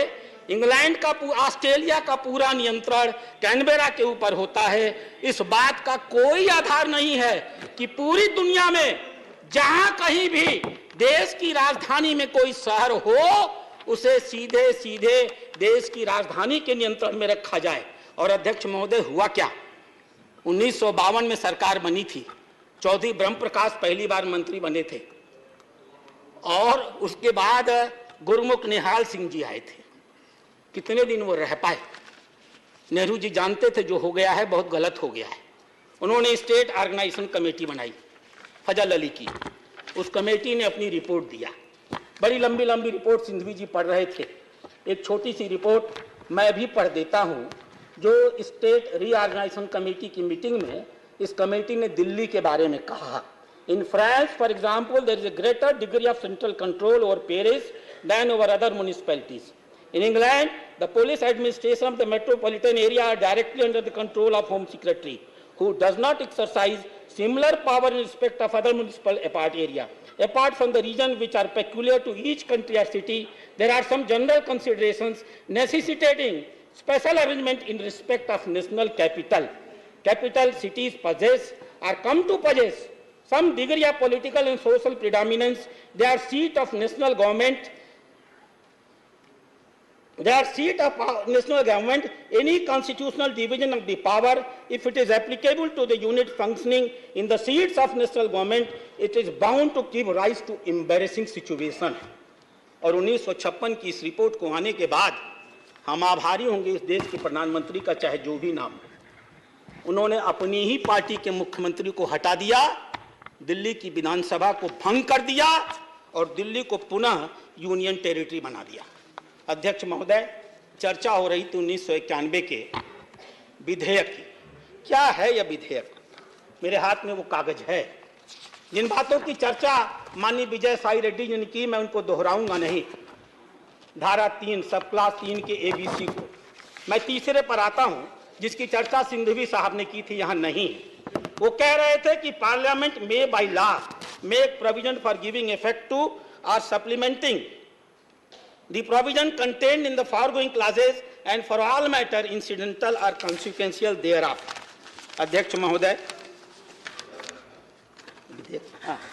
अध्यक्ष महोदय, सभापति महोदय, वास्तव में ये जो विधेयक आया है वह दिल्ली के निवर्तमान विधेयक को सप्लीमेंट करने के लिए आया है। क्या प्राविधान है? 9 साल ये सरकार रहे, इन्हें मालूम था कि एंट्री 41 होती है, इन्हें मालूम था कि एंट्री 41 में लिखा हुआ है स्टेट पब्लिक सर्विस कमीशन, इन्हें मालूम था कि इनके सरकार में आने से लेकर 9 सालों तक दिल्ली में कोई स्टेट पब्लिक सर्विस कमीशन नहीं है, यूनियन पब्लिक सर्विस कमीशन के अधिकारी काम करते हैं। अगर ये प्रशासन चलाना सचमुच चाहते, साई रेड्डी साहब ने सही कहा, मैं उस शब्द का प्रयोग नहीं करूंगा, अगर ये सचमुच चलाना चाहते सभापति महोदय, तो इन्होंने 2014 में ही स्टेट पब्लिक सर्विस कमीशन बना लिया होता और अपने कर्मचारियों की नियुक्ति कर ली होती। सच क्या है महोदय? यह कानून स्टेट पब्लिक सर्विस कमीशन की स्थापना करता है, आर्टिकल 41 को जमीनी धरातल पर लागू करता है और लिखता है दिल्ली राजधानी राज्य क्षेत्र में समूह ख अराजपत्रित और समूह ग पदों पर नियुक्ति के लिए भर्ती अभिकरण दिल्ली अधीनस्थ सेवा चयन बोर्ड बनाया जाएगा। तो अध्यक्ष महोदय, सभापति महोदय, वास्तव में यह विधेयक दिल्ली सरकार को इंपावर करने वाला विधेयक है। मैं अब अपनी बातें खत्म करूंगा। आपने विपक्ष के नेता को सुना है, बड़े दिन बाद बहस हो रही है और अच्छी बहस हो रही है। थोड़ा देर हमको भी जैसे उन्हें बोलने दिया, मुझको भी बोलने दीजिए। अध्यक्ष महोदय, सभापति महोदय, ये लोग कोर्ट के निर्णय की बात कर रहे हैं। क्या है कोर्ट का निर्णय? पढ़ा है किसी ने? कोर्ट के निर्णय के 2 हिस्से मैं आपको पढ़ के सुनाना चाहूंगा। एक हिस्सा कहता है, ये लिखित निर्णय है मेरे पास, ये पूरी किताब है कोर्ट के निर्णय की, मैं शब्दों को साहित्य के आधार पर बोल रहा हूं। कोर्ट का निर्णय कहता है, the parliament has legislative competence over all the matters in the list 2 and the list 3 in relation to the NCTD, including the entries which have been kept out of the legislative domain। बस मैं समाप्त कर रहा हूं। और अंतिम बात क्या कहा कोर्ट ने? ये लोग ले दही दे दही वाले हैं। प्लीज कैसे? अंतिम लाइन सबसे, आप तो विधि विशेषज्ञ हैं, आपसे अधिक कौन जानता है हुजूर? उन्होंने कहा, we have answered the issue refer to the constitution bench. हमको एक इशू रेफर किया गया है, हमने उसका जवाब दे दिया। बाई द ऑर्डर डेटेड 6 मई 2022, 6 मई 2022 को हमें एक इशू रेफर किया गया था, हमने उसका जवाब दे दिया। The registry shall place the paper of this appeal before the regular bench for disposal. यानी डिस्पोजल करने के लिए माननीय उच्च न्यायालय के इस निर्णय को आप जानते हैं सभापति महोदय, इसे रेगुलर बेंच में जाना था और वहां का निर्णय आना था, लेकिन यह रात में अधिकारियों के घर में घुसना, उनके यहाँ लाठी पोठी चलाना, अधिकारियों को मारना, सतर्कता विभाग के कागज निकालना। मैं खाली एक चीज जानना चाहता हूं, उन कागजों में था क्या जिसको ये निकाल के लाना चाहते? मैं धन्यवाद देता हूं इन लोगों को। अध्यक्ष महोदय, खुल चुकी है इनकी कलियत, जान चुके हैं दिल्ली के लोग। और आने दीजिए लोकसभा का चुनाव, ये 2 मिल गए हैं जो आपस में ना, ये हमको समझाना चाहते हैं आत्मा की आवाज। ये हम भाजपा के लोग हैं, सिद्धांत से जीते हैं, आपकी तरह अवसरवादी नहीं है कि कल एक दूसरे को गाली देते हैं। कितनी शर्मिंदगी होती है। नेहरू जी जब सुनते होंगे कि ये हमारे परनाती महोदय हमारी पार्टी को डुबा करके ही मानेंगे। मैं इसी के साथ अपनी बातों को समाप्त करता हूं। Doctor K Keshav Rao. No sir, doctor K Keshav Rao, doctor K Keshav Rao, doctor K Keshav Rao, please. Thank you sir. I stand disadvantaged. Coming in the serial of some 8 or 9, whatever I had to talk has already been taken over by Mr. Sanghvi and also Sukhendu. So I don't want to repeat what exactly the Supreme Court has said, what the Supreme Court judgment has said, and how to analyze it, and to tell you that what you have done, we are not at crossroads, we are at crossroads. Please, you understand, I am taking this serious. I am taking it in new plank, sir, because I don't want to repeat whatever has been said by Sukhendu and also Mr. Singhvi. What they said is right. It is a fraud played on the Constitution, this ordinance, and it is absolutely with a mollified intention they have done. I understand your concern also, sir, because Sukhendu was talking that you had a sardonic smile on your face. It's only because I know this House has all the right to take any legislation it wants. That is your stand, has been the day you took over as the Vice Chairman. But at the same time, its limitations also have to be understood. So that is why I will not take a stand on that. But I will only tell my friend here that we are not discussing the CBI or we are not talking about any criminal law here. We are talking about a constitutional law which is coming to replace the ordinance, which again is a statutory thing. When we oppose it, it is called statutory resolution. We don't oppose it because we are opposing in a debate. We oppose the bill here in the ordinance bill as statutory. I don't know why Congress was so much worried when our Sai Reddy was speaking. Everybody has these compulsions, and Sai Reddy's compulsions you will never understand. So please understand the compulsions of each one. As you said, everybody, the compulsions include many things. I don't want to go into them. So politically you take a stand. But anyhow, sir, we have... I am always with Constitution, sir, with this party or that party. I have resigned as a CWC member, I have resigned as Congress. Sir, Lok Sabha has discussed this in detail. And the debate yesterday was very informative and erudite. Because I am not trying to take what Mr. Singhvi or Sukhendu has said, I would like to take the entire debate to a different flag, which you will appreciate, sir. But before doing that, let me also quote what the Home Minister has said in the Lok Sabha yesterday. He was surprised how all of them came together when they were not together at all. He was worried about this grouping. Let me tell you, I am not part of India. I am udhar bol raha hu. I am not part of INDIA. But at the same time, when our nation is threatened, when there is a threat on the border, all of us join together to face the enemy.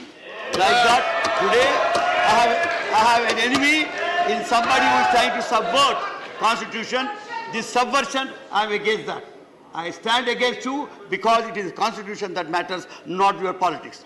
Unfortunately, the speeches that are being made, the debate that was involving itself into, was all about politics. One blaming the other. That is not the question. Today, right before you is something. And I would say, yesterday, while the debate was very good in the Lok Sabha, a suggestion, not a suggestion, a remark came from the one party, a recognized, known legal brain, Mr. Pinaki Mishra, who said he stood a very stout defense for you.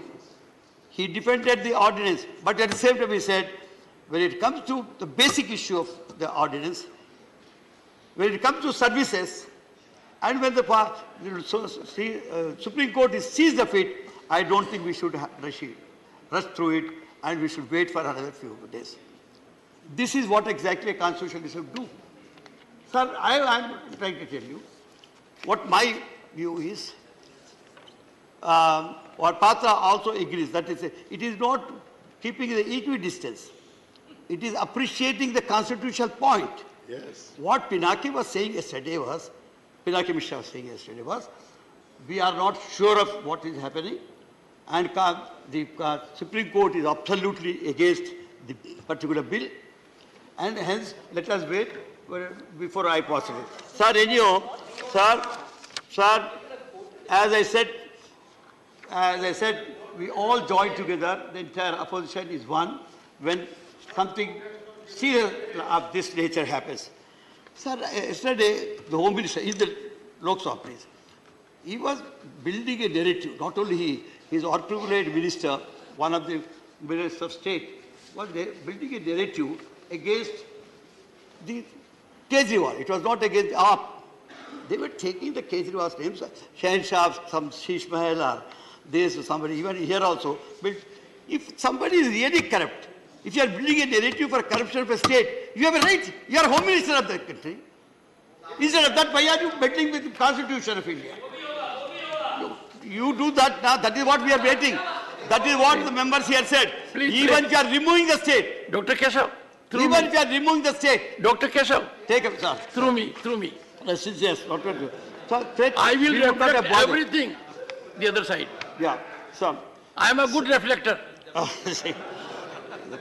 So I don't know why Kejriwal should shake the BJP or the parliament so much. I never knew that he was that powerful man, that his corruption has made you pass constitutional amendment bills.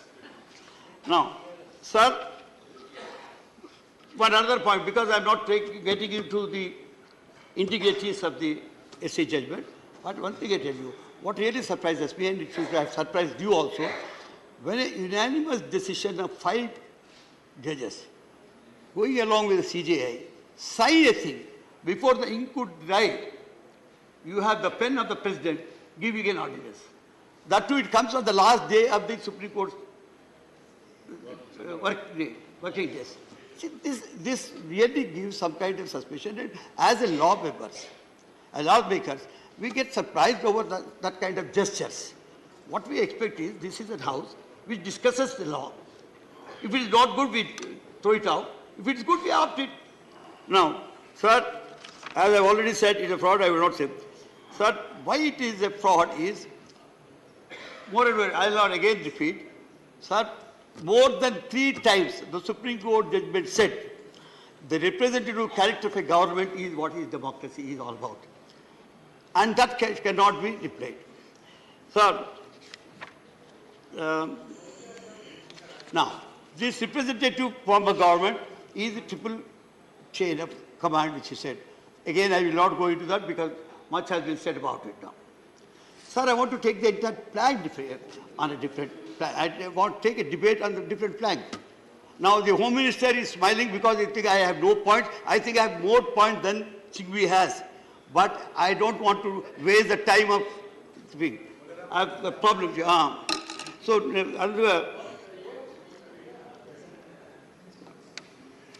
Sir, I don't want to recollect or remind you of the Americans and the Supreme Court judgment. But when you read them together, in conjecture, you would understand what is exactly the constitutional morality is. I will not able. So without constitutional morality, dharma can never be established. Constitution is our dharma. So without morality, that cannot be established. Sir, where are we leading to by giving all these kind of things? Before that, I also have to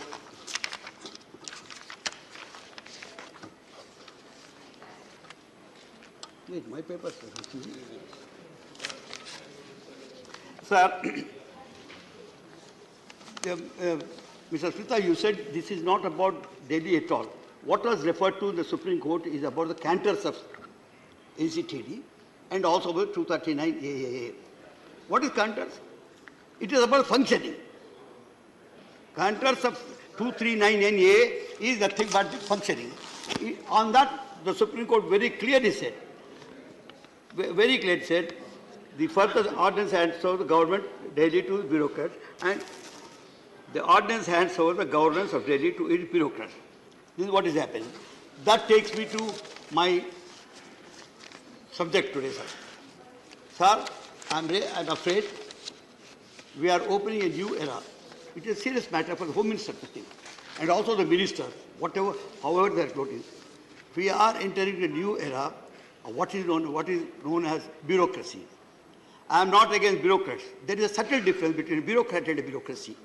Bureaucracy is when you make this single-minded thinking into a theory and a policy, it becomes bureaucracy. When you shun your accountability, it becomes bureaucracy. Now we are, by handing over every power to a bureaucrat, and like the chief minister, elected chief minister, elected government, then it becomes bureaucracy. I want Yadav to appreciate this point, because I'm afraid of this, because this has been discussed time and again in many of the books. Like, sir, even Short Mill said, that man will be accepted if not anybody else. Mill referred to the bureaucracy as a distinct from government, separate from the representative democracy. So when you are thinking of representative government, which the verdict has stressed so many times, Karl Marx theorized about the role and function of bureaucracy in a critique of Hegel's philosophy. He said, you can depend on anything, but not on bureaucracy. Sir, I am afraid of one thing. Please understand. The students of history should understand. I am telling you, we have best of bureaucrats as people's representatives here. They are accountable to people. Those who are not accountable are called bureaucrats. In my reference here, those who are coming into this house, like we had one of the best bureaucrats, Mr. Manmohan Singh ji, who ruled this country. So I am not against bureaucrats, but this mindset that we should go to an agency which is not accountable to people and overrule who is accountable to people is what exactly is. Thank you, sir. Sir, I lost it.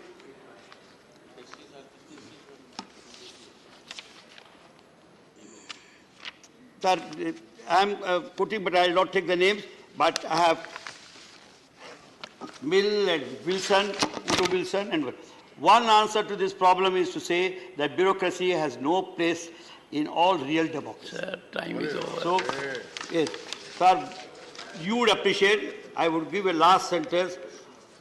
Politics is an art of absurdities. You find them alarm. I am out of it. But you wrongly diagnose it and give a wrong remedy. That is what exactly is saying. Let us think this is, again, Marx, the great American writer. So with this, I'll tell you, let us not, in our temptation, open the gates for a new agency to take over the representative character of this country, because we have seen, we have come long way from monarchy to autocracy to aristocracy to democracy and republic, and now the new word used by Supreme Court is representative government. So this is what I am telling you. So my answer is this is, we are at crossroads because we are trying to bury democracy, representative character, we are disregarding the representative character, and this bill has to be opposed by everybody who has some kind of a regard for democracy. Dr. Keshav, I am grateful. You have taken to paper glass. Because he sought my permission to have a glass of water. I said, don't have steel, don't have glass, have only paper glass. Thank you. Message from Lok Sabha, Secretary General. Sir, with your kind permission, I rise to report that the Lok Sabha at its sitting held on 7th August 2023 passed the Digital Personal Data Protection Bill 2023. I lay a copy of the said bill on the table. Professor Manoj Kumar Jha, 9 minutes. Ji sir, वाकिफ हूँ. शुक्रिया sir. बिल्कुल. शुक्रिया सभापति महोदय. एक छोटी कहानी से शुरू करना चाहता हूँ. हमारे विश्वविद्यालय में एक शिक्षक थे, वो कह रहे थे कि एक सेठ थे राजस्थान में, अचानक सांप सांप चिल्लाने लगे. तो लोग आए, बोले क्या हुआ? बोला देखो सांप अभी पेट पर से चल के चला गया. बोले काटा तो नहीं ना? बोला नहीं काटा नहीं, रास्ता देख गया है. So when I rise Professor, today, this is my quote. Everyone in the house knows. Not of your university. Sir. ये तो मैंने कहा है. Sir, I would want all of you to give me uninterrupted time. I'll not speak anything which is going to prick you or disturb your rhythm. What I wanted to say, sir, असल में कई वर्ष पूर्व भी देखा इस देश में, आज भी देख रहे हैं, जब बहुत बड़ी सत्ता आती है ना, तो कई ख्यालात आते हैं, कुछ अच्छे होते हैं और कुछ लगता है जिसको हम कहते हैं लोएस्ट हैंगिंग फ्रूट। मैं और मेरी कलीग, सीनियर कलीग जया जी, हम लोग बात कर रहे थे, इतने पावर का करोगे क्या? कम है क्या? इतने राज्यों में सरकार है, केंद्र में सरकार है, 303 का बहुमत है, उसके बावजूद अगर किसी निर्वाचित सरकार को लेकर के ये आपकी प्रणाली हो, कार्य प्रणाली हो, जहां की सुप्रीम को 11 मई को सुप्रीम कोर्ट का ऑब्जर्वेशन हुआ, मेरे कई कलीग कह चुके हैं, संभवतः हमारी सरकार ने सोचा होगा कि वेकेशन में जाने से पूर्व उनको कुछ ऐसा पकड़ा दो कि अवकाश में भी वो सोचते रहे इसके बारे में। तो उन्होंने 19 मई को ये ऑर्डिनेंस लेकर के आए। तो अब जजों का काम था कि इस पर लगातार सोचते रहे। सर, इससे पहले कि मोटा मोटी कुछ बिंदु पे मैं आऊं, मेरे कुछ साथी वो जिन्होंने लोकसभा में वोट किया है, most likely they will do the same here. हालांकि लोकसभा के बारे में मैं जिक्र नहीं करना चाहता था, माननीय सभापति महोदय डाइवर्सिटी शब्द का आप बहुत जिक्र करते हैं, हम सब उसमें रिजॉइस करते हैं, हमारी प्राइड है वो। लेकिन एक मंत्री महोदया डाइवर्सिटी बोलते बोलते बोल गई कि इंडिया इज कॉम्प्लिकेटेड। सर, बचपन से लेके आज तक इंडिया कॉम्प्लिकेटेड नहीं लगा कभी, ये रिकॉर्ड में है पार्लियामेंट के, इसलिए मेरी चिंता है। इंडिया कॉम्प्लिकेटेड नहीं है सर, बड़ा सहज स्वभाव है इंडिया का, महासागर वाला है सर, सब कुछ समा जाता है, मजहब हो, धर्म हो, जाति हो, कौम हो, कोई हो। लेकिन इसको जब तालाब बनाने की आप कोशिश करते हैं तो महासागर तालाब नहीं बनना चाहता। सब फॉर ऑल दोज फ्रेंड्स, बड़ी अच्छी अच्छी बात कही, equi distance. Sir, equi distance का मतलब होता है न्यूट्रलिटी। जब चूहे की पूंछ पे हाथी का पांव पड़ा हो तो न्यूट्रलिटी उस चूहे से पूछिए कि उसको कैसा लग रहा है। तो मैं समझता हूं, इसलिए सर एक शेर अर्ज किया है, आज बड़े शेर पढ़े गए हैं, सुधांशु जी ने पढ़ा, तो मैं भी एक अर्ज करता हूं सर। ये पड़ोस के मुल्क से आया है, तुम तकल्लुफ को भी इखलास समझते हो फराज, तुम तकल्लुफ को भी इखलास, इखलास मतलब ट्रू फ्रेंडशिप, तुम तकल्लुफ को भी इखलास समझते हो फराज। दोस्त होता नहीं है हर कोई हाथ मिलाने वाला, आपकी पेशे नजर है जी। तो मैं ये कहना चाह रहा था sir, at a historical juncture एक चीज और मुझे बड़ी अच्छी लगी उस दिन, हमारे माननीय गृह मंत्री जी ने जवाहरलाल नेहरू जी को कोट किया। एक पल को मुझको लगा कि इस शांति वन में अस्थियां कसमसा गई होंगी, ये हुआ क्या, ये हुआ क्या। फिर अंबेडकर साहब को भी कोट किया, राजा जी को कोट किया, उन्होंने कन्हैयालाल मानिकलाल मुंशी को कोट नहीं किया, एचवी कामत को कोट नहीं किया, जो शायद ज्यादा उनके पक्ष में तर्क आ जाता। सर, विश्वविद्यालय में मैं पढ़ाता हूं तो पीएचडी के स्टूडेंट्स को साइटेशन हम लोग सिखाते हैं, जिसको कहते हैं एथिकल साइटेशन। एथिकल साइटेशन में यह नहीं होता है कि सेमी कोलोन के बाद का ले लिया और शुरू वाला छोड़ दिया। उदाहरण के लिए कहता हूं कि आज तक इस दुनिया में सबको लगता है इस देश में कि मार्क्स ने कहा था कि धर्म अफीम है, religion is the opium for masses. Sorry sir, the entire quote is religion is the sigh of the oppressed creature, the heart of a heartless world, and the soul of soulless condition. It is the opium of people. Sir, अब इसमें क्या किया हमने, सिर्फ opium वाला line निकाल लिया और मार्क्स को कह दिया कि धर्म विरोधी था। सर, मैं इसलिए कहता हूं साइटेशन बहुत इंपॉर्टेंट चीज है। बहरहाल जवाहरलाल जी की अस्थियों को मजा आया होगा, जहां तक मुझको लगता है शांति वन में।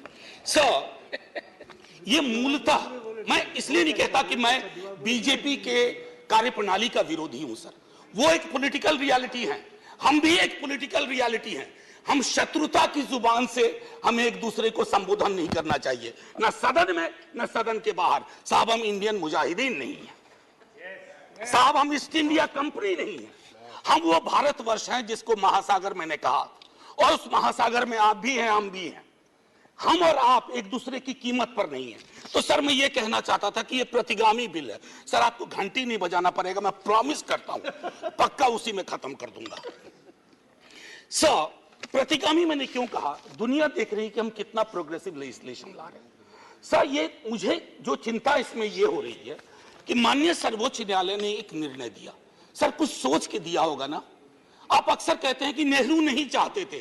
अरे नेहरू 56 में नहीं चाहते थे, 67 वर्ष बीत गए हैं। हकीकत नहीं बदलती क्या? नेहरू के टाइम में हम सार्वजनिक क्षेत्रों में कितना ध्यान देते थे और आज हम बेचने पे ध्यान दे रहे हैं। ये फर्क आया है ना सर। चूंकि ये फर्क आया है तो हर हकीकत में फर्क होता है। 56 की दिल्ली और आज की दिल्ली वही नहीं है सर। सर, मैं तो अरविंद केजरीवाल जी का बिल ही नहीं मानता हूं, दिल्ली गवर्नमेंट का बिल ही नहीं मानता हूं। मैं तो ये मानता हूं कि सर, अगर ये प्रयोग सफल हुआ, अगर सांप ने रास्ता देख लिया, तो कल को उन पर भी गाज गिरेगी जो आज न्यूट्रलिटी और इक्विडिस्टेंट के नाम पर न जाने क्या क्या सोच रहे हैं सर। हम तब भी आपके साथ होंगे, ये तो गारंटी है सर। हमारे पास कोई विकल्प ही नहीं है। परेशान हताश लोगों के पक्ष में खड़ा होना। हम तो कश्मीर चल रहा था, उस वक्त आम आदमी पार्टी ने कोई और पोजीशन लिया था। आज उनको समझ में आ रहा होगा कि क्यों उस वक्त वो पोजीशन लिया। और आज मैं ये कह रहा हूं कि कल को किसी राज्य के साथ होगा, हम आपके साथ होंगे। सर, सेपरेशन ऑफ पावर को लेकर के मेरे कई कलीग कह चुके हैं, मैं कुछ नहीं कहना चाहता, बस ये 3 चीज कहूंगा सर। अगर ब्यूरोक्रेट्स मिनिस्टर को उत्तरदायी नहीं है सर, ये अराजकता को जन्म नहीं देगी क्या? मैं दिल्ली की जनता, अगर मैं दिल्ली सरकार हूं, मैं दिल्ली की जनता के लिए उत्तरदायी हूं। जैसे राघव कह रहे थे, अगर कोई विसंगति कहीं आती है, एलजी साहब के पास जाऊं सर, वो चुनाव जीते। हालांकि मैं जानता हूं कि इस देश में गवर्नर्स और लेफ्टिनेंट गवर्नर्स की भूमिका में विस्तार हो गया। अब तो वो राज्यों के नाम बदल दे रहे हैं। सर, आपकी मुस्कुराहट इंगित कर रही है कुछ। मैं ये कहना चाह रहा था सर, और मैं समझता हूं कि ये बात मैं कह करके, और 239AA के बारे में जो बातें कही गई हैं मैं उसको दोहराना नहीं चाहता। सिर्फ मैं एक चीज पे आऊंगा, कोरम। सर, ये कमाल का कोरम हुआ, 3 में से 2 होंगे। मुख्यमंत्री बेचारा चेयरमैन है, बहुत अच्छी बात कही उन्होंने, चेयरमैन विदाउट चेयर। मुख्यमंत्री चेयरमैन है, वो अगर 2 मिनट लेट भी पहुंचेंगे तो कोरम डिसाइड कर लेगा क्या करना है दिल्ली के लिए। Sir, it is not quorum, it is actually an instrument to decimate the very idea of elected government. Sir, sir घंटी मत हो जाइए, केशव राव जी की श्रेणी में 1.5-2 मिनट और ले लूंगा। सर, एक सोल डिस्क्रिशन का मामला आया है, सोल डिस्क्रिशन, और ये मैं आग्रह करूंगा माननीय गृह मंत्री जी से, हमारी महामहिम राष्ट्रपति के लिए भी जो संदर्भ आते हैं ना, to aid and advice of the cabinet or the ministry, sir, उनका भी सोल डिस्क्रिशन नहीं होता है। ये तो एक तरह से मुझे सोललेस डिस्क्रिशन दिख रहा है, आत्मा विहीन डिस्क्रिशन। सर, ये उसमें नहीं फिट बैठता है। सर, एक और चीज, मैं अभी कल गूगल कर रहा था सर, फेडरलिज्म पर 2 बहुत महत्वपूर्ण कोट मिले इंटरेस्टिंग लोगों की, एक चंद्रबाबू नायडू जी का, एक नवीन पटनायक जी का। वो कोट मैं पढ़ना नहीं चाहता हूं, बस मैं बता देना चाहता हूं। आखिरी सर, ये पेशे नजर तमाम लोगों के जो कहते हैं, अपील करते हैं कि साहब मदद करो इस बिल पे, तो दुष्यंत जी कह के गए थे कि उनकी अपील है कि हम उनकी मदद करें, चाकू की पसलियों से गुजारिश तो देखिए। सर, ये चाकू पसलियों से कह रही है हमारी मदद करो। सर, ये आसान मामला नहीं है। जय हिंद सर, जय Hind. Karim. Bigash is speaking, sir. Bigash, I was given the name. Bigash Bhattacharya. He is speaking for CPIM. For CPIM, Bigash Bhattacharya is speaking. I have given the name. Vikas Bhattacharya. Vikas ji. Chairman, sir. 7 minutes. I will finish before that. Yes. The 7 minutes starts from here. Sir, they end here. We are all rational animal. Human is rational animal. The difference is rationality and animality. This rationality has driven us to move forward. The human civilization has advanced step by step. We have never seen that the civilization has gone backwards. when the Constituent Assembly was discussing about the Constitution, you are well aware, the role of governors was discussed. It was decided upon discussion the governor cannot be another source of power.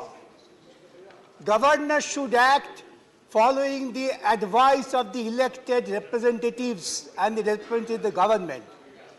This is a settled principle.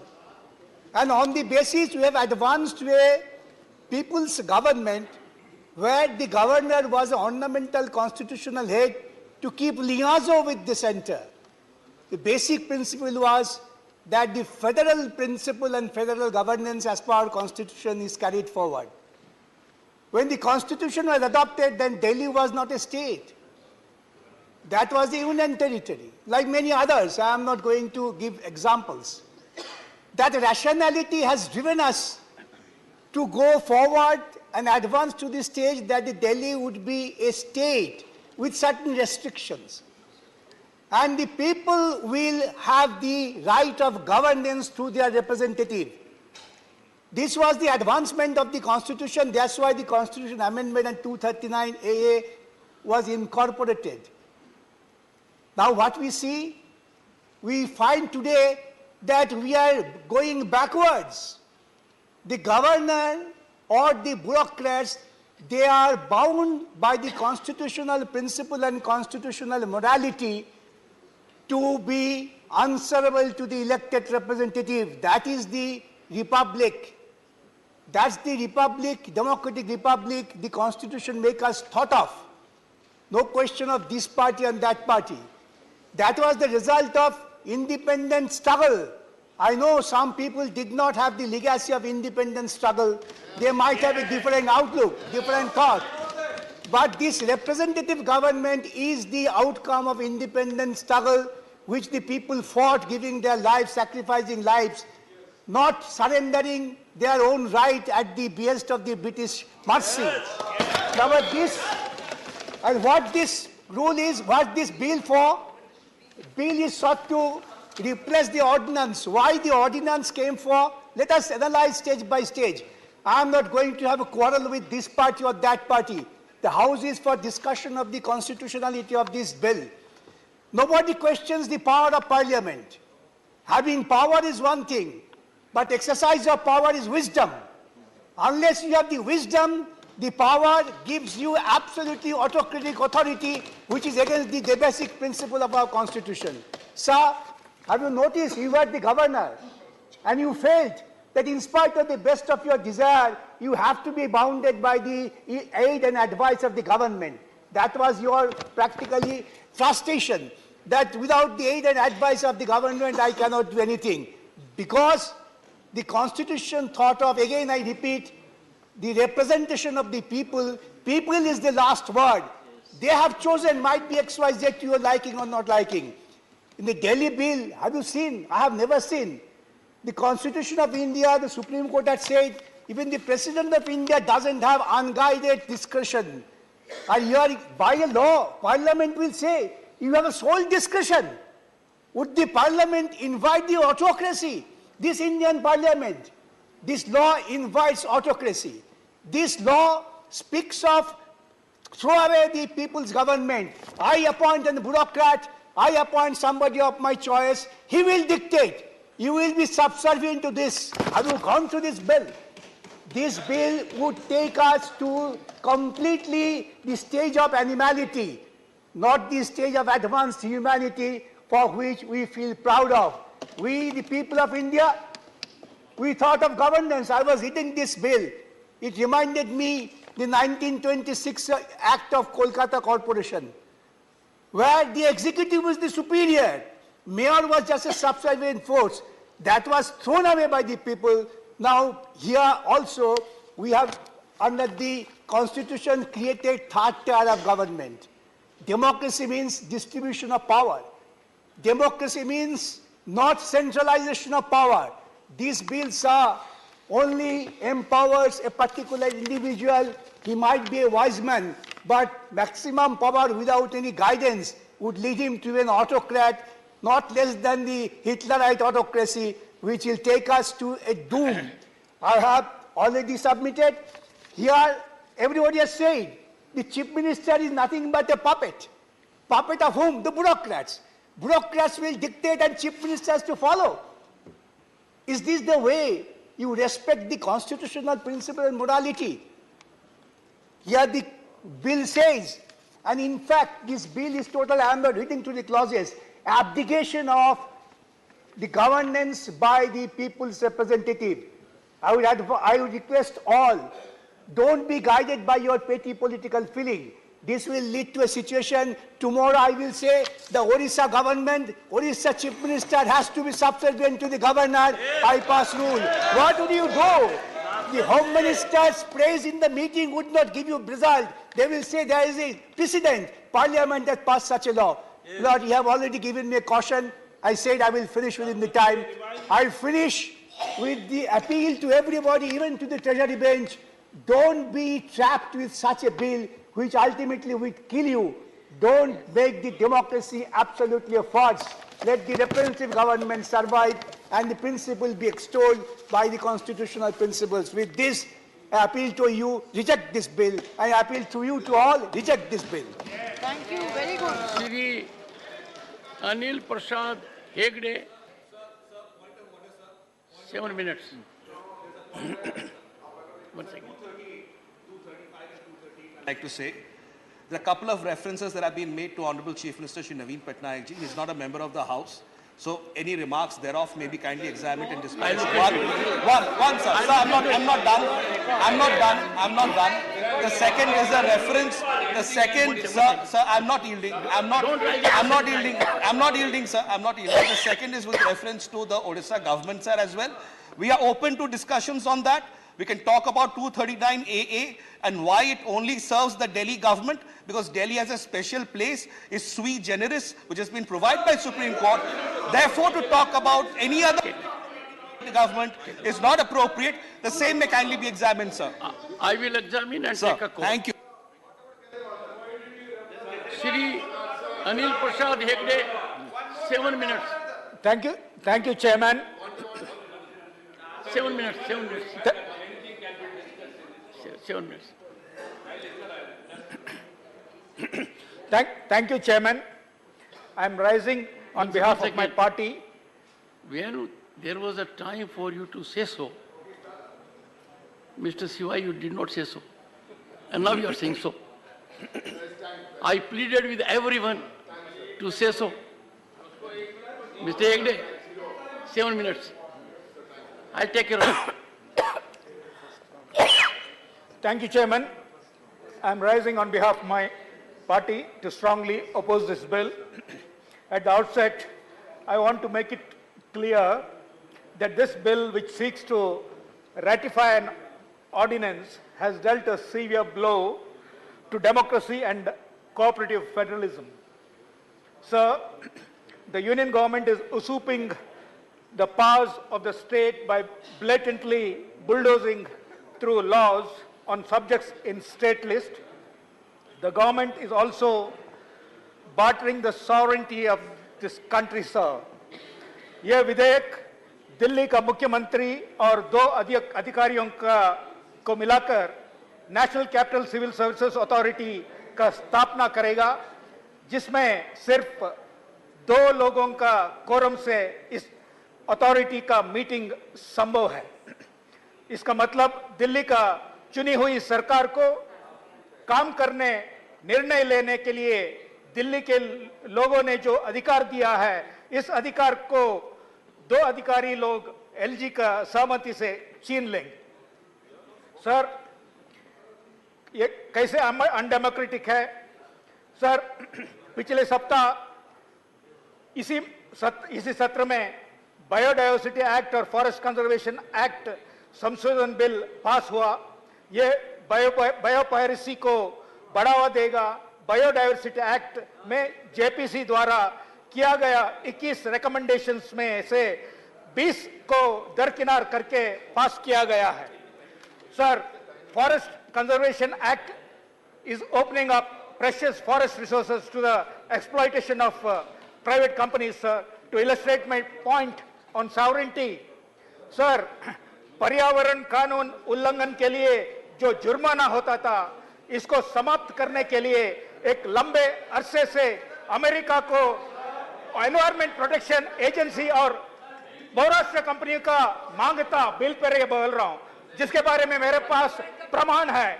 पिछले सप्ताह यहां पर biodiversity संशोधन bill pass करके उन लोगों को उनका मांग को पूरा किया गया। सर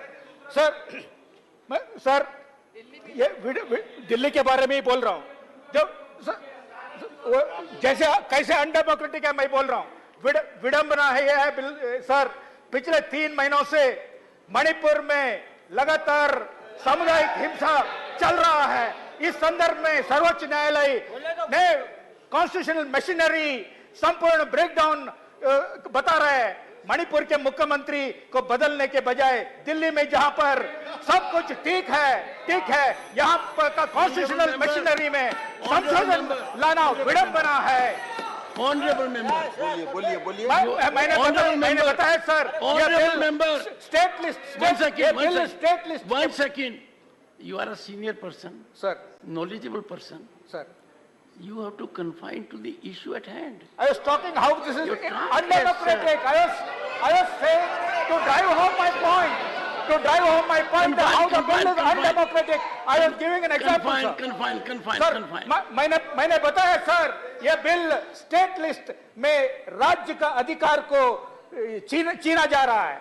सर कृषि स्टेट लिस्ट में है सर।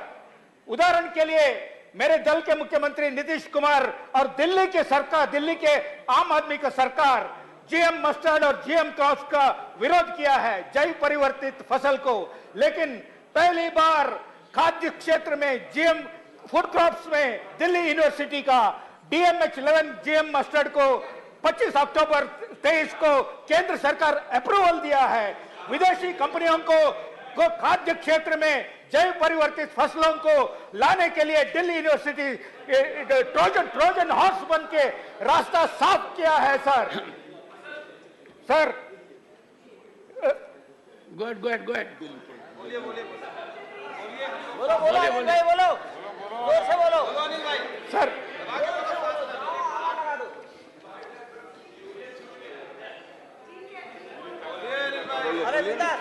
चलो आगे चलो। So 1 minute,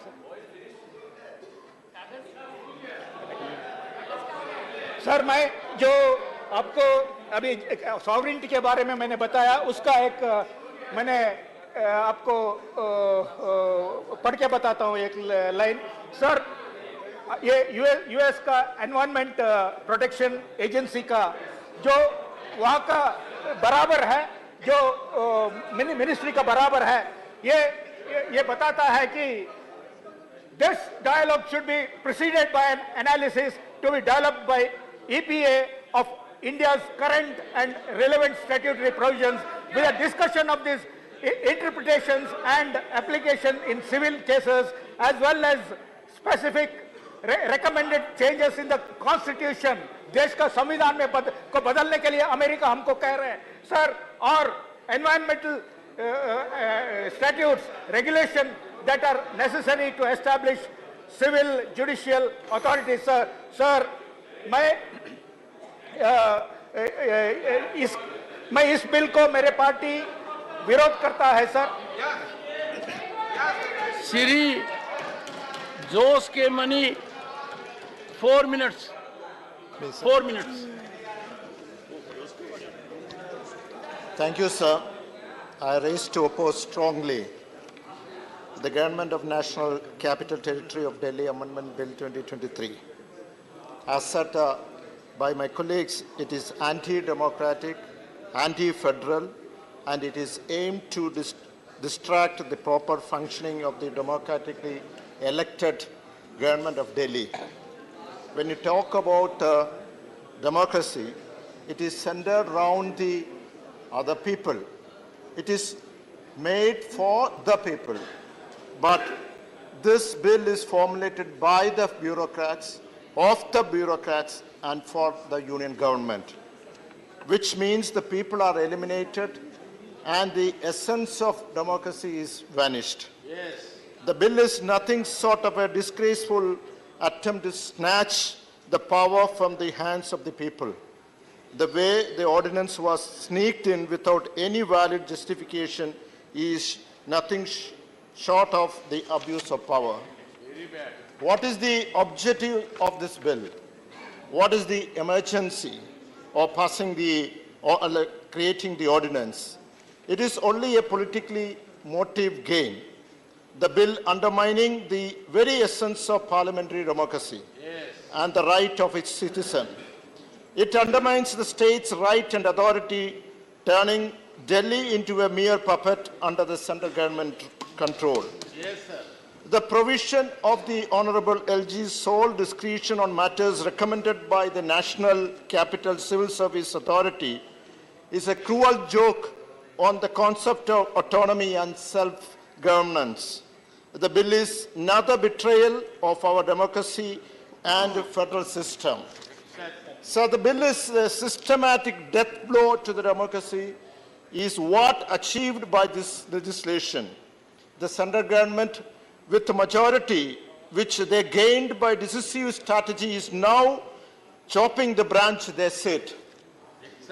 So we can cite a number of cases like, to establish this the various bill which is passed in the parliament, the multi-cooperative society bill, the agriculture bill, and also the intruding upon the sovereign domain of the state and so on. All these are trying to crush the federal system of our country. Exactly. The bill also adds to the list of actions undermining the federalism in the country. Basically, we understand that BJP is not able to get the power of the state of Delhi from the people of Delhi democratically, that is through election. Hence, they are trying to curb the powers of the state government. The only question is, if BJP was in power in Delhi, would they accept this bill? I am sure that they will never ever think of it. Let me conclude by saying this bill and the ordinance is an insult to the spirit of the nation. This legislation I will vehemently oppose until justice prevails. Thank you. Shri Abdul Wahab, 4 minutes. Shri Abdul Wahab, not present. Shri P. Chidambaram, Shri P. Chidambaram, not present.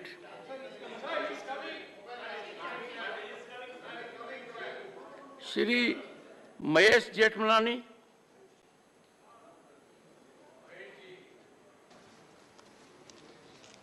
Honorable Chairman, I rise to support this very, very important bill.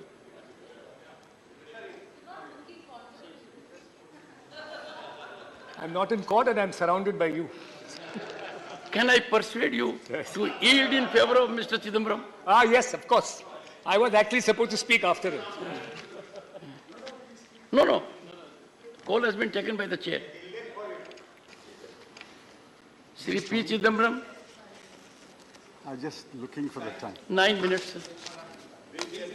There is a request from your party. 15 minutes. All right. Sir, my good friend Dr. Abhishek Singhvi has marshaled the legal arguments and placed the facts before this House and appeal to them, appeal to the House and appeal to the Treasury benches not to proceed with this bill because this bill is unconstitutional.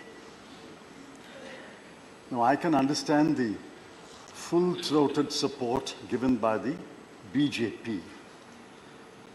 But what I do not understand is the half-hearted support extended by two of my learned friends representing the BJD and the YRCP. they know that this is unconstitutional. I think the law ministry knows it is unconstitutional. It's like a moth which burnt once when it approaches a fire, again approaches the same fire, and again approaches the same fire because it's a moth. Now, this government tried it once, it failed. It tried it a second time, it failed. And you're trying it a third time. I wish you what you will get, a spectacular failure when this bill is taken up to the Supreme. Be that as it may. I'm not getting into the legal arguments because we are not a court of law, nor, I'm sure, anyone in the chair wants to be a judge. We are the Council of States. We are duty-bound to protect the rights of states, rights of union territory. We are not representing an individual parliamentary constituency. I'm representing a state. Each one of my learned friends is representing a state. And collectively, we should represent all the states of India. What are we? Are we a union of states? Or are we going to become a union of moth-eaten states? Or a union of moth-eaten union territories? Or a union of municipalities? Please remember the old dictum, no taxation without representation. That's the fundamental premise of a representative and parliamentary democracy. Delhi has, according to the figures I sourced today, 3.17 crore people. Now, the 3.17 crore elect a government. They elect a government to govern them, to take decisions on their behalf. The underlying premise is we are a representative and parliamentary democracy. You may ask me, where are those words in the Constitution? Those words are in the Constitution. The magic words are that there shall be a council of ministers with the chief minister at its head to aid and advise the lieutenant governor. The words aid and advise is not some kind of a friendly advice. Aid and advise has a long constitutional history. Aid and advise means the real power is in the council of ministers. The LG exercises formal power. The real power is with the ministers of the government. The formal power is with the President of India. Aid and advise is magical words. What we are doing today is subverting the three magical words, aid and advice. Now, people are watching us. It's not only the 200 odd members in this house. People of Delhi are watching us. They will watch us today on television, on YouTube. They will know that this government is attempting to take away the real power of the elected representatives and put it in the hands of bureaucrats. Now, I asked in a tweet, and I'll ask this question. What is the merit you file with the bill? Leave alone the constitutional aspects. What is the merit you file? Is there merit in a three-member authority where two officers will constitute a majority and overrule the chief minister? Is there merit when two members of the three constitute a quorum, they can even call a meeting, hold a meeting without the chief minister? Is there merit that even if a decision is taken unanimously the LG can overrule it? Is there merit that the member secretary, who is the principal secretary of Home, will convene a meeting with or without the chief minister? What is the merit? What is the merit? I heard you on television. I heard the honorable member on television. I didn't find you mention any merit in any clause of this bill. I heard you also. And I was even more disappointed.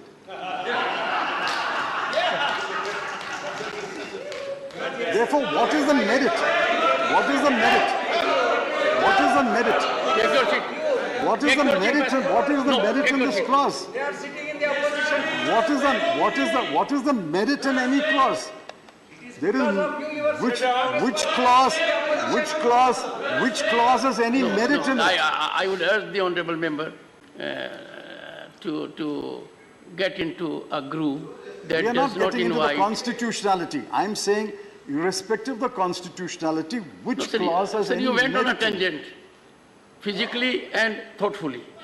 Therefore, the honourable member had an occasion to be on his feet. I would urge you to confine to that limit. Very well, this is my view. It is expected of you, sir.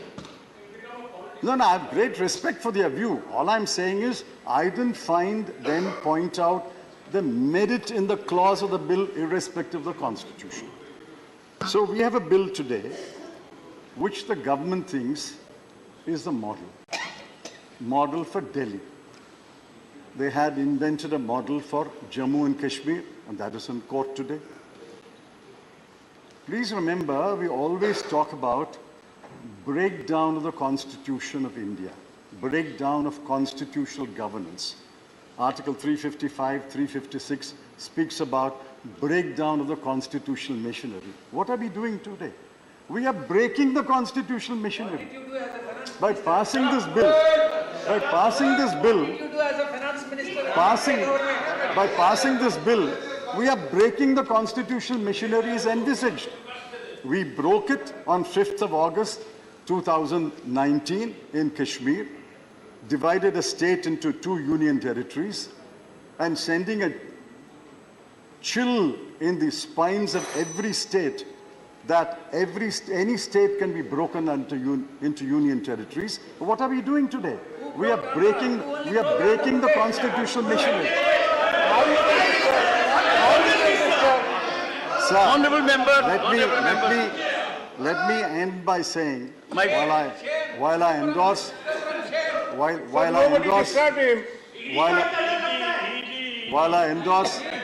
endorse whatever my good friend Dr. Singhvi said about the constitutionality, and there is another forum which will argue, please remember, you have no constitutional authority to pass this bill, be that as it may. You have not even a moral authority to pass this bill. The treasury benches, when did they last win an election in Delhi? 15 years, Mrs. Sheila Dikshit was chief minister. I think there were 2 or 3 lieutenant governors. Please 1 minute. 2 or 3 lieutenant governors, and I was home minister for a while. Never once did the present present arrangement come in the way of Mrs. Sheila Dikshit functioning as perhaps one of the best chief ministers of this country. Just one minute. I asked you before I started, you said 10 minutes, therefore I'm speaking.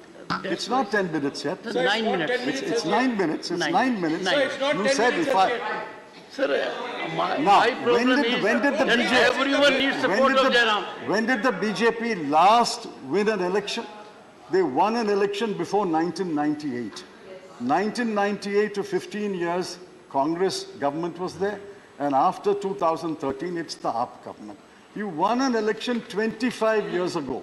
What moral rights have you to speak for the people of Delhi and say this is what the people of Delhi want? This is not what the people of Delhi want.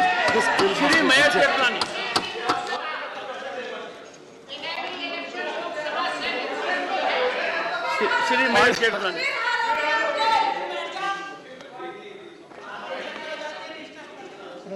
Honourable Chairman, I rise to support this bill. One second.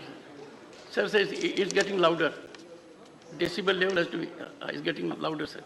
हाँ, yes, Mahesh Jethmalani. Sir, Dr. Singhvi, in his opening remarks, said that he made a lot of charitable comments, that this was a bill, hunkar ka natija, his exact words. He also said that we were Alice in Wonderland, constitutional arrogance. All these words were used, but I found very little in his speech regarding the legality or the constitutionality of this bill. I reminded about your Lordship, my Honourable Chairman. Very difficult to wear two hats on the same day. Honourable Chairman will recall, with all his eminence at the bar, there's an old saying. You are the third senior advocate. Yes. I am listening for the day. And trust me, I will go home and read every word of each of you have said and privately get back to you. It will be a deja vu moment for you. Anyways, we used to have an old saying in court that when a lawyer is strong on the law, he hammers the law. When he's strong on facts, he hammers the facts. When he's strong on neither, he hammers his opponents. A lot of that has happened today. Now, so I come to as Mr. Chidambaram has said that he'll not deal with the law in this matter. I don't blame him. For some time now, he's forgotten about law and compliance. So I don't blame him. Now, sir, let's come to the constitutionality of this bill. So the constitutionality of this bill is to be found in the Constitution itself, and that is 239AA. And I'll just read one provision. It may be a little pedantic for most people, but I'll just read. After all, sir, the Union Territory of Delhi is sui generis. The Supreme Court has said so in the 2023 May judgment. But when it said it was sui generis, which means unique, it meant that it was a sui generis union territory because it was the only union territory which had the privilege of having both a state legislature and a council of ministers. It is not a full-fledged state. That may be unfortunate. It is a sui generis, i.e. an escalated union territory with more powers than other union territories. Now, the provisions of the Constitution reflect that. If I may just read one article or one sub-article, 3B. Nothing in subclause A, which is the powers of the Union Territory of Delhi to legislate.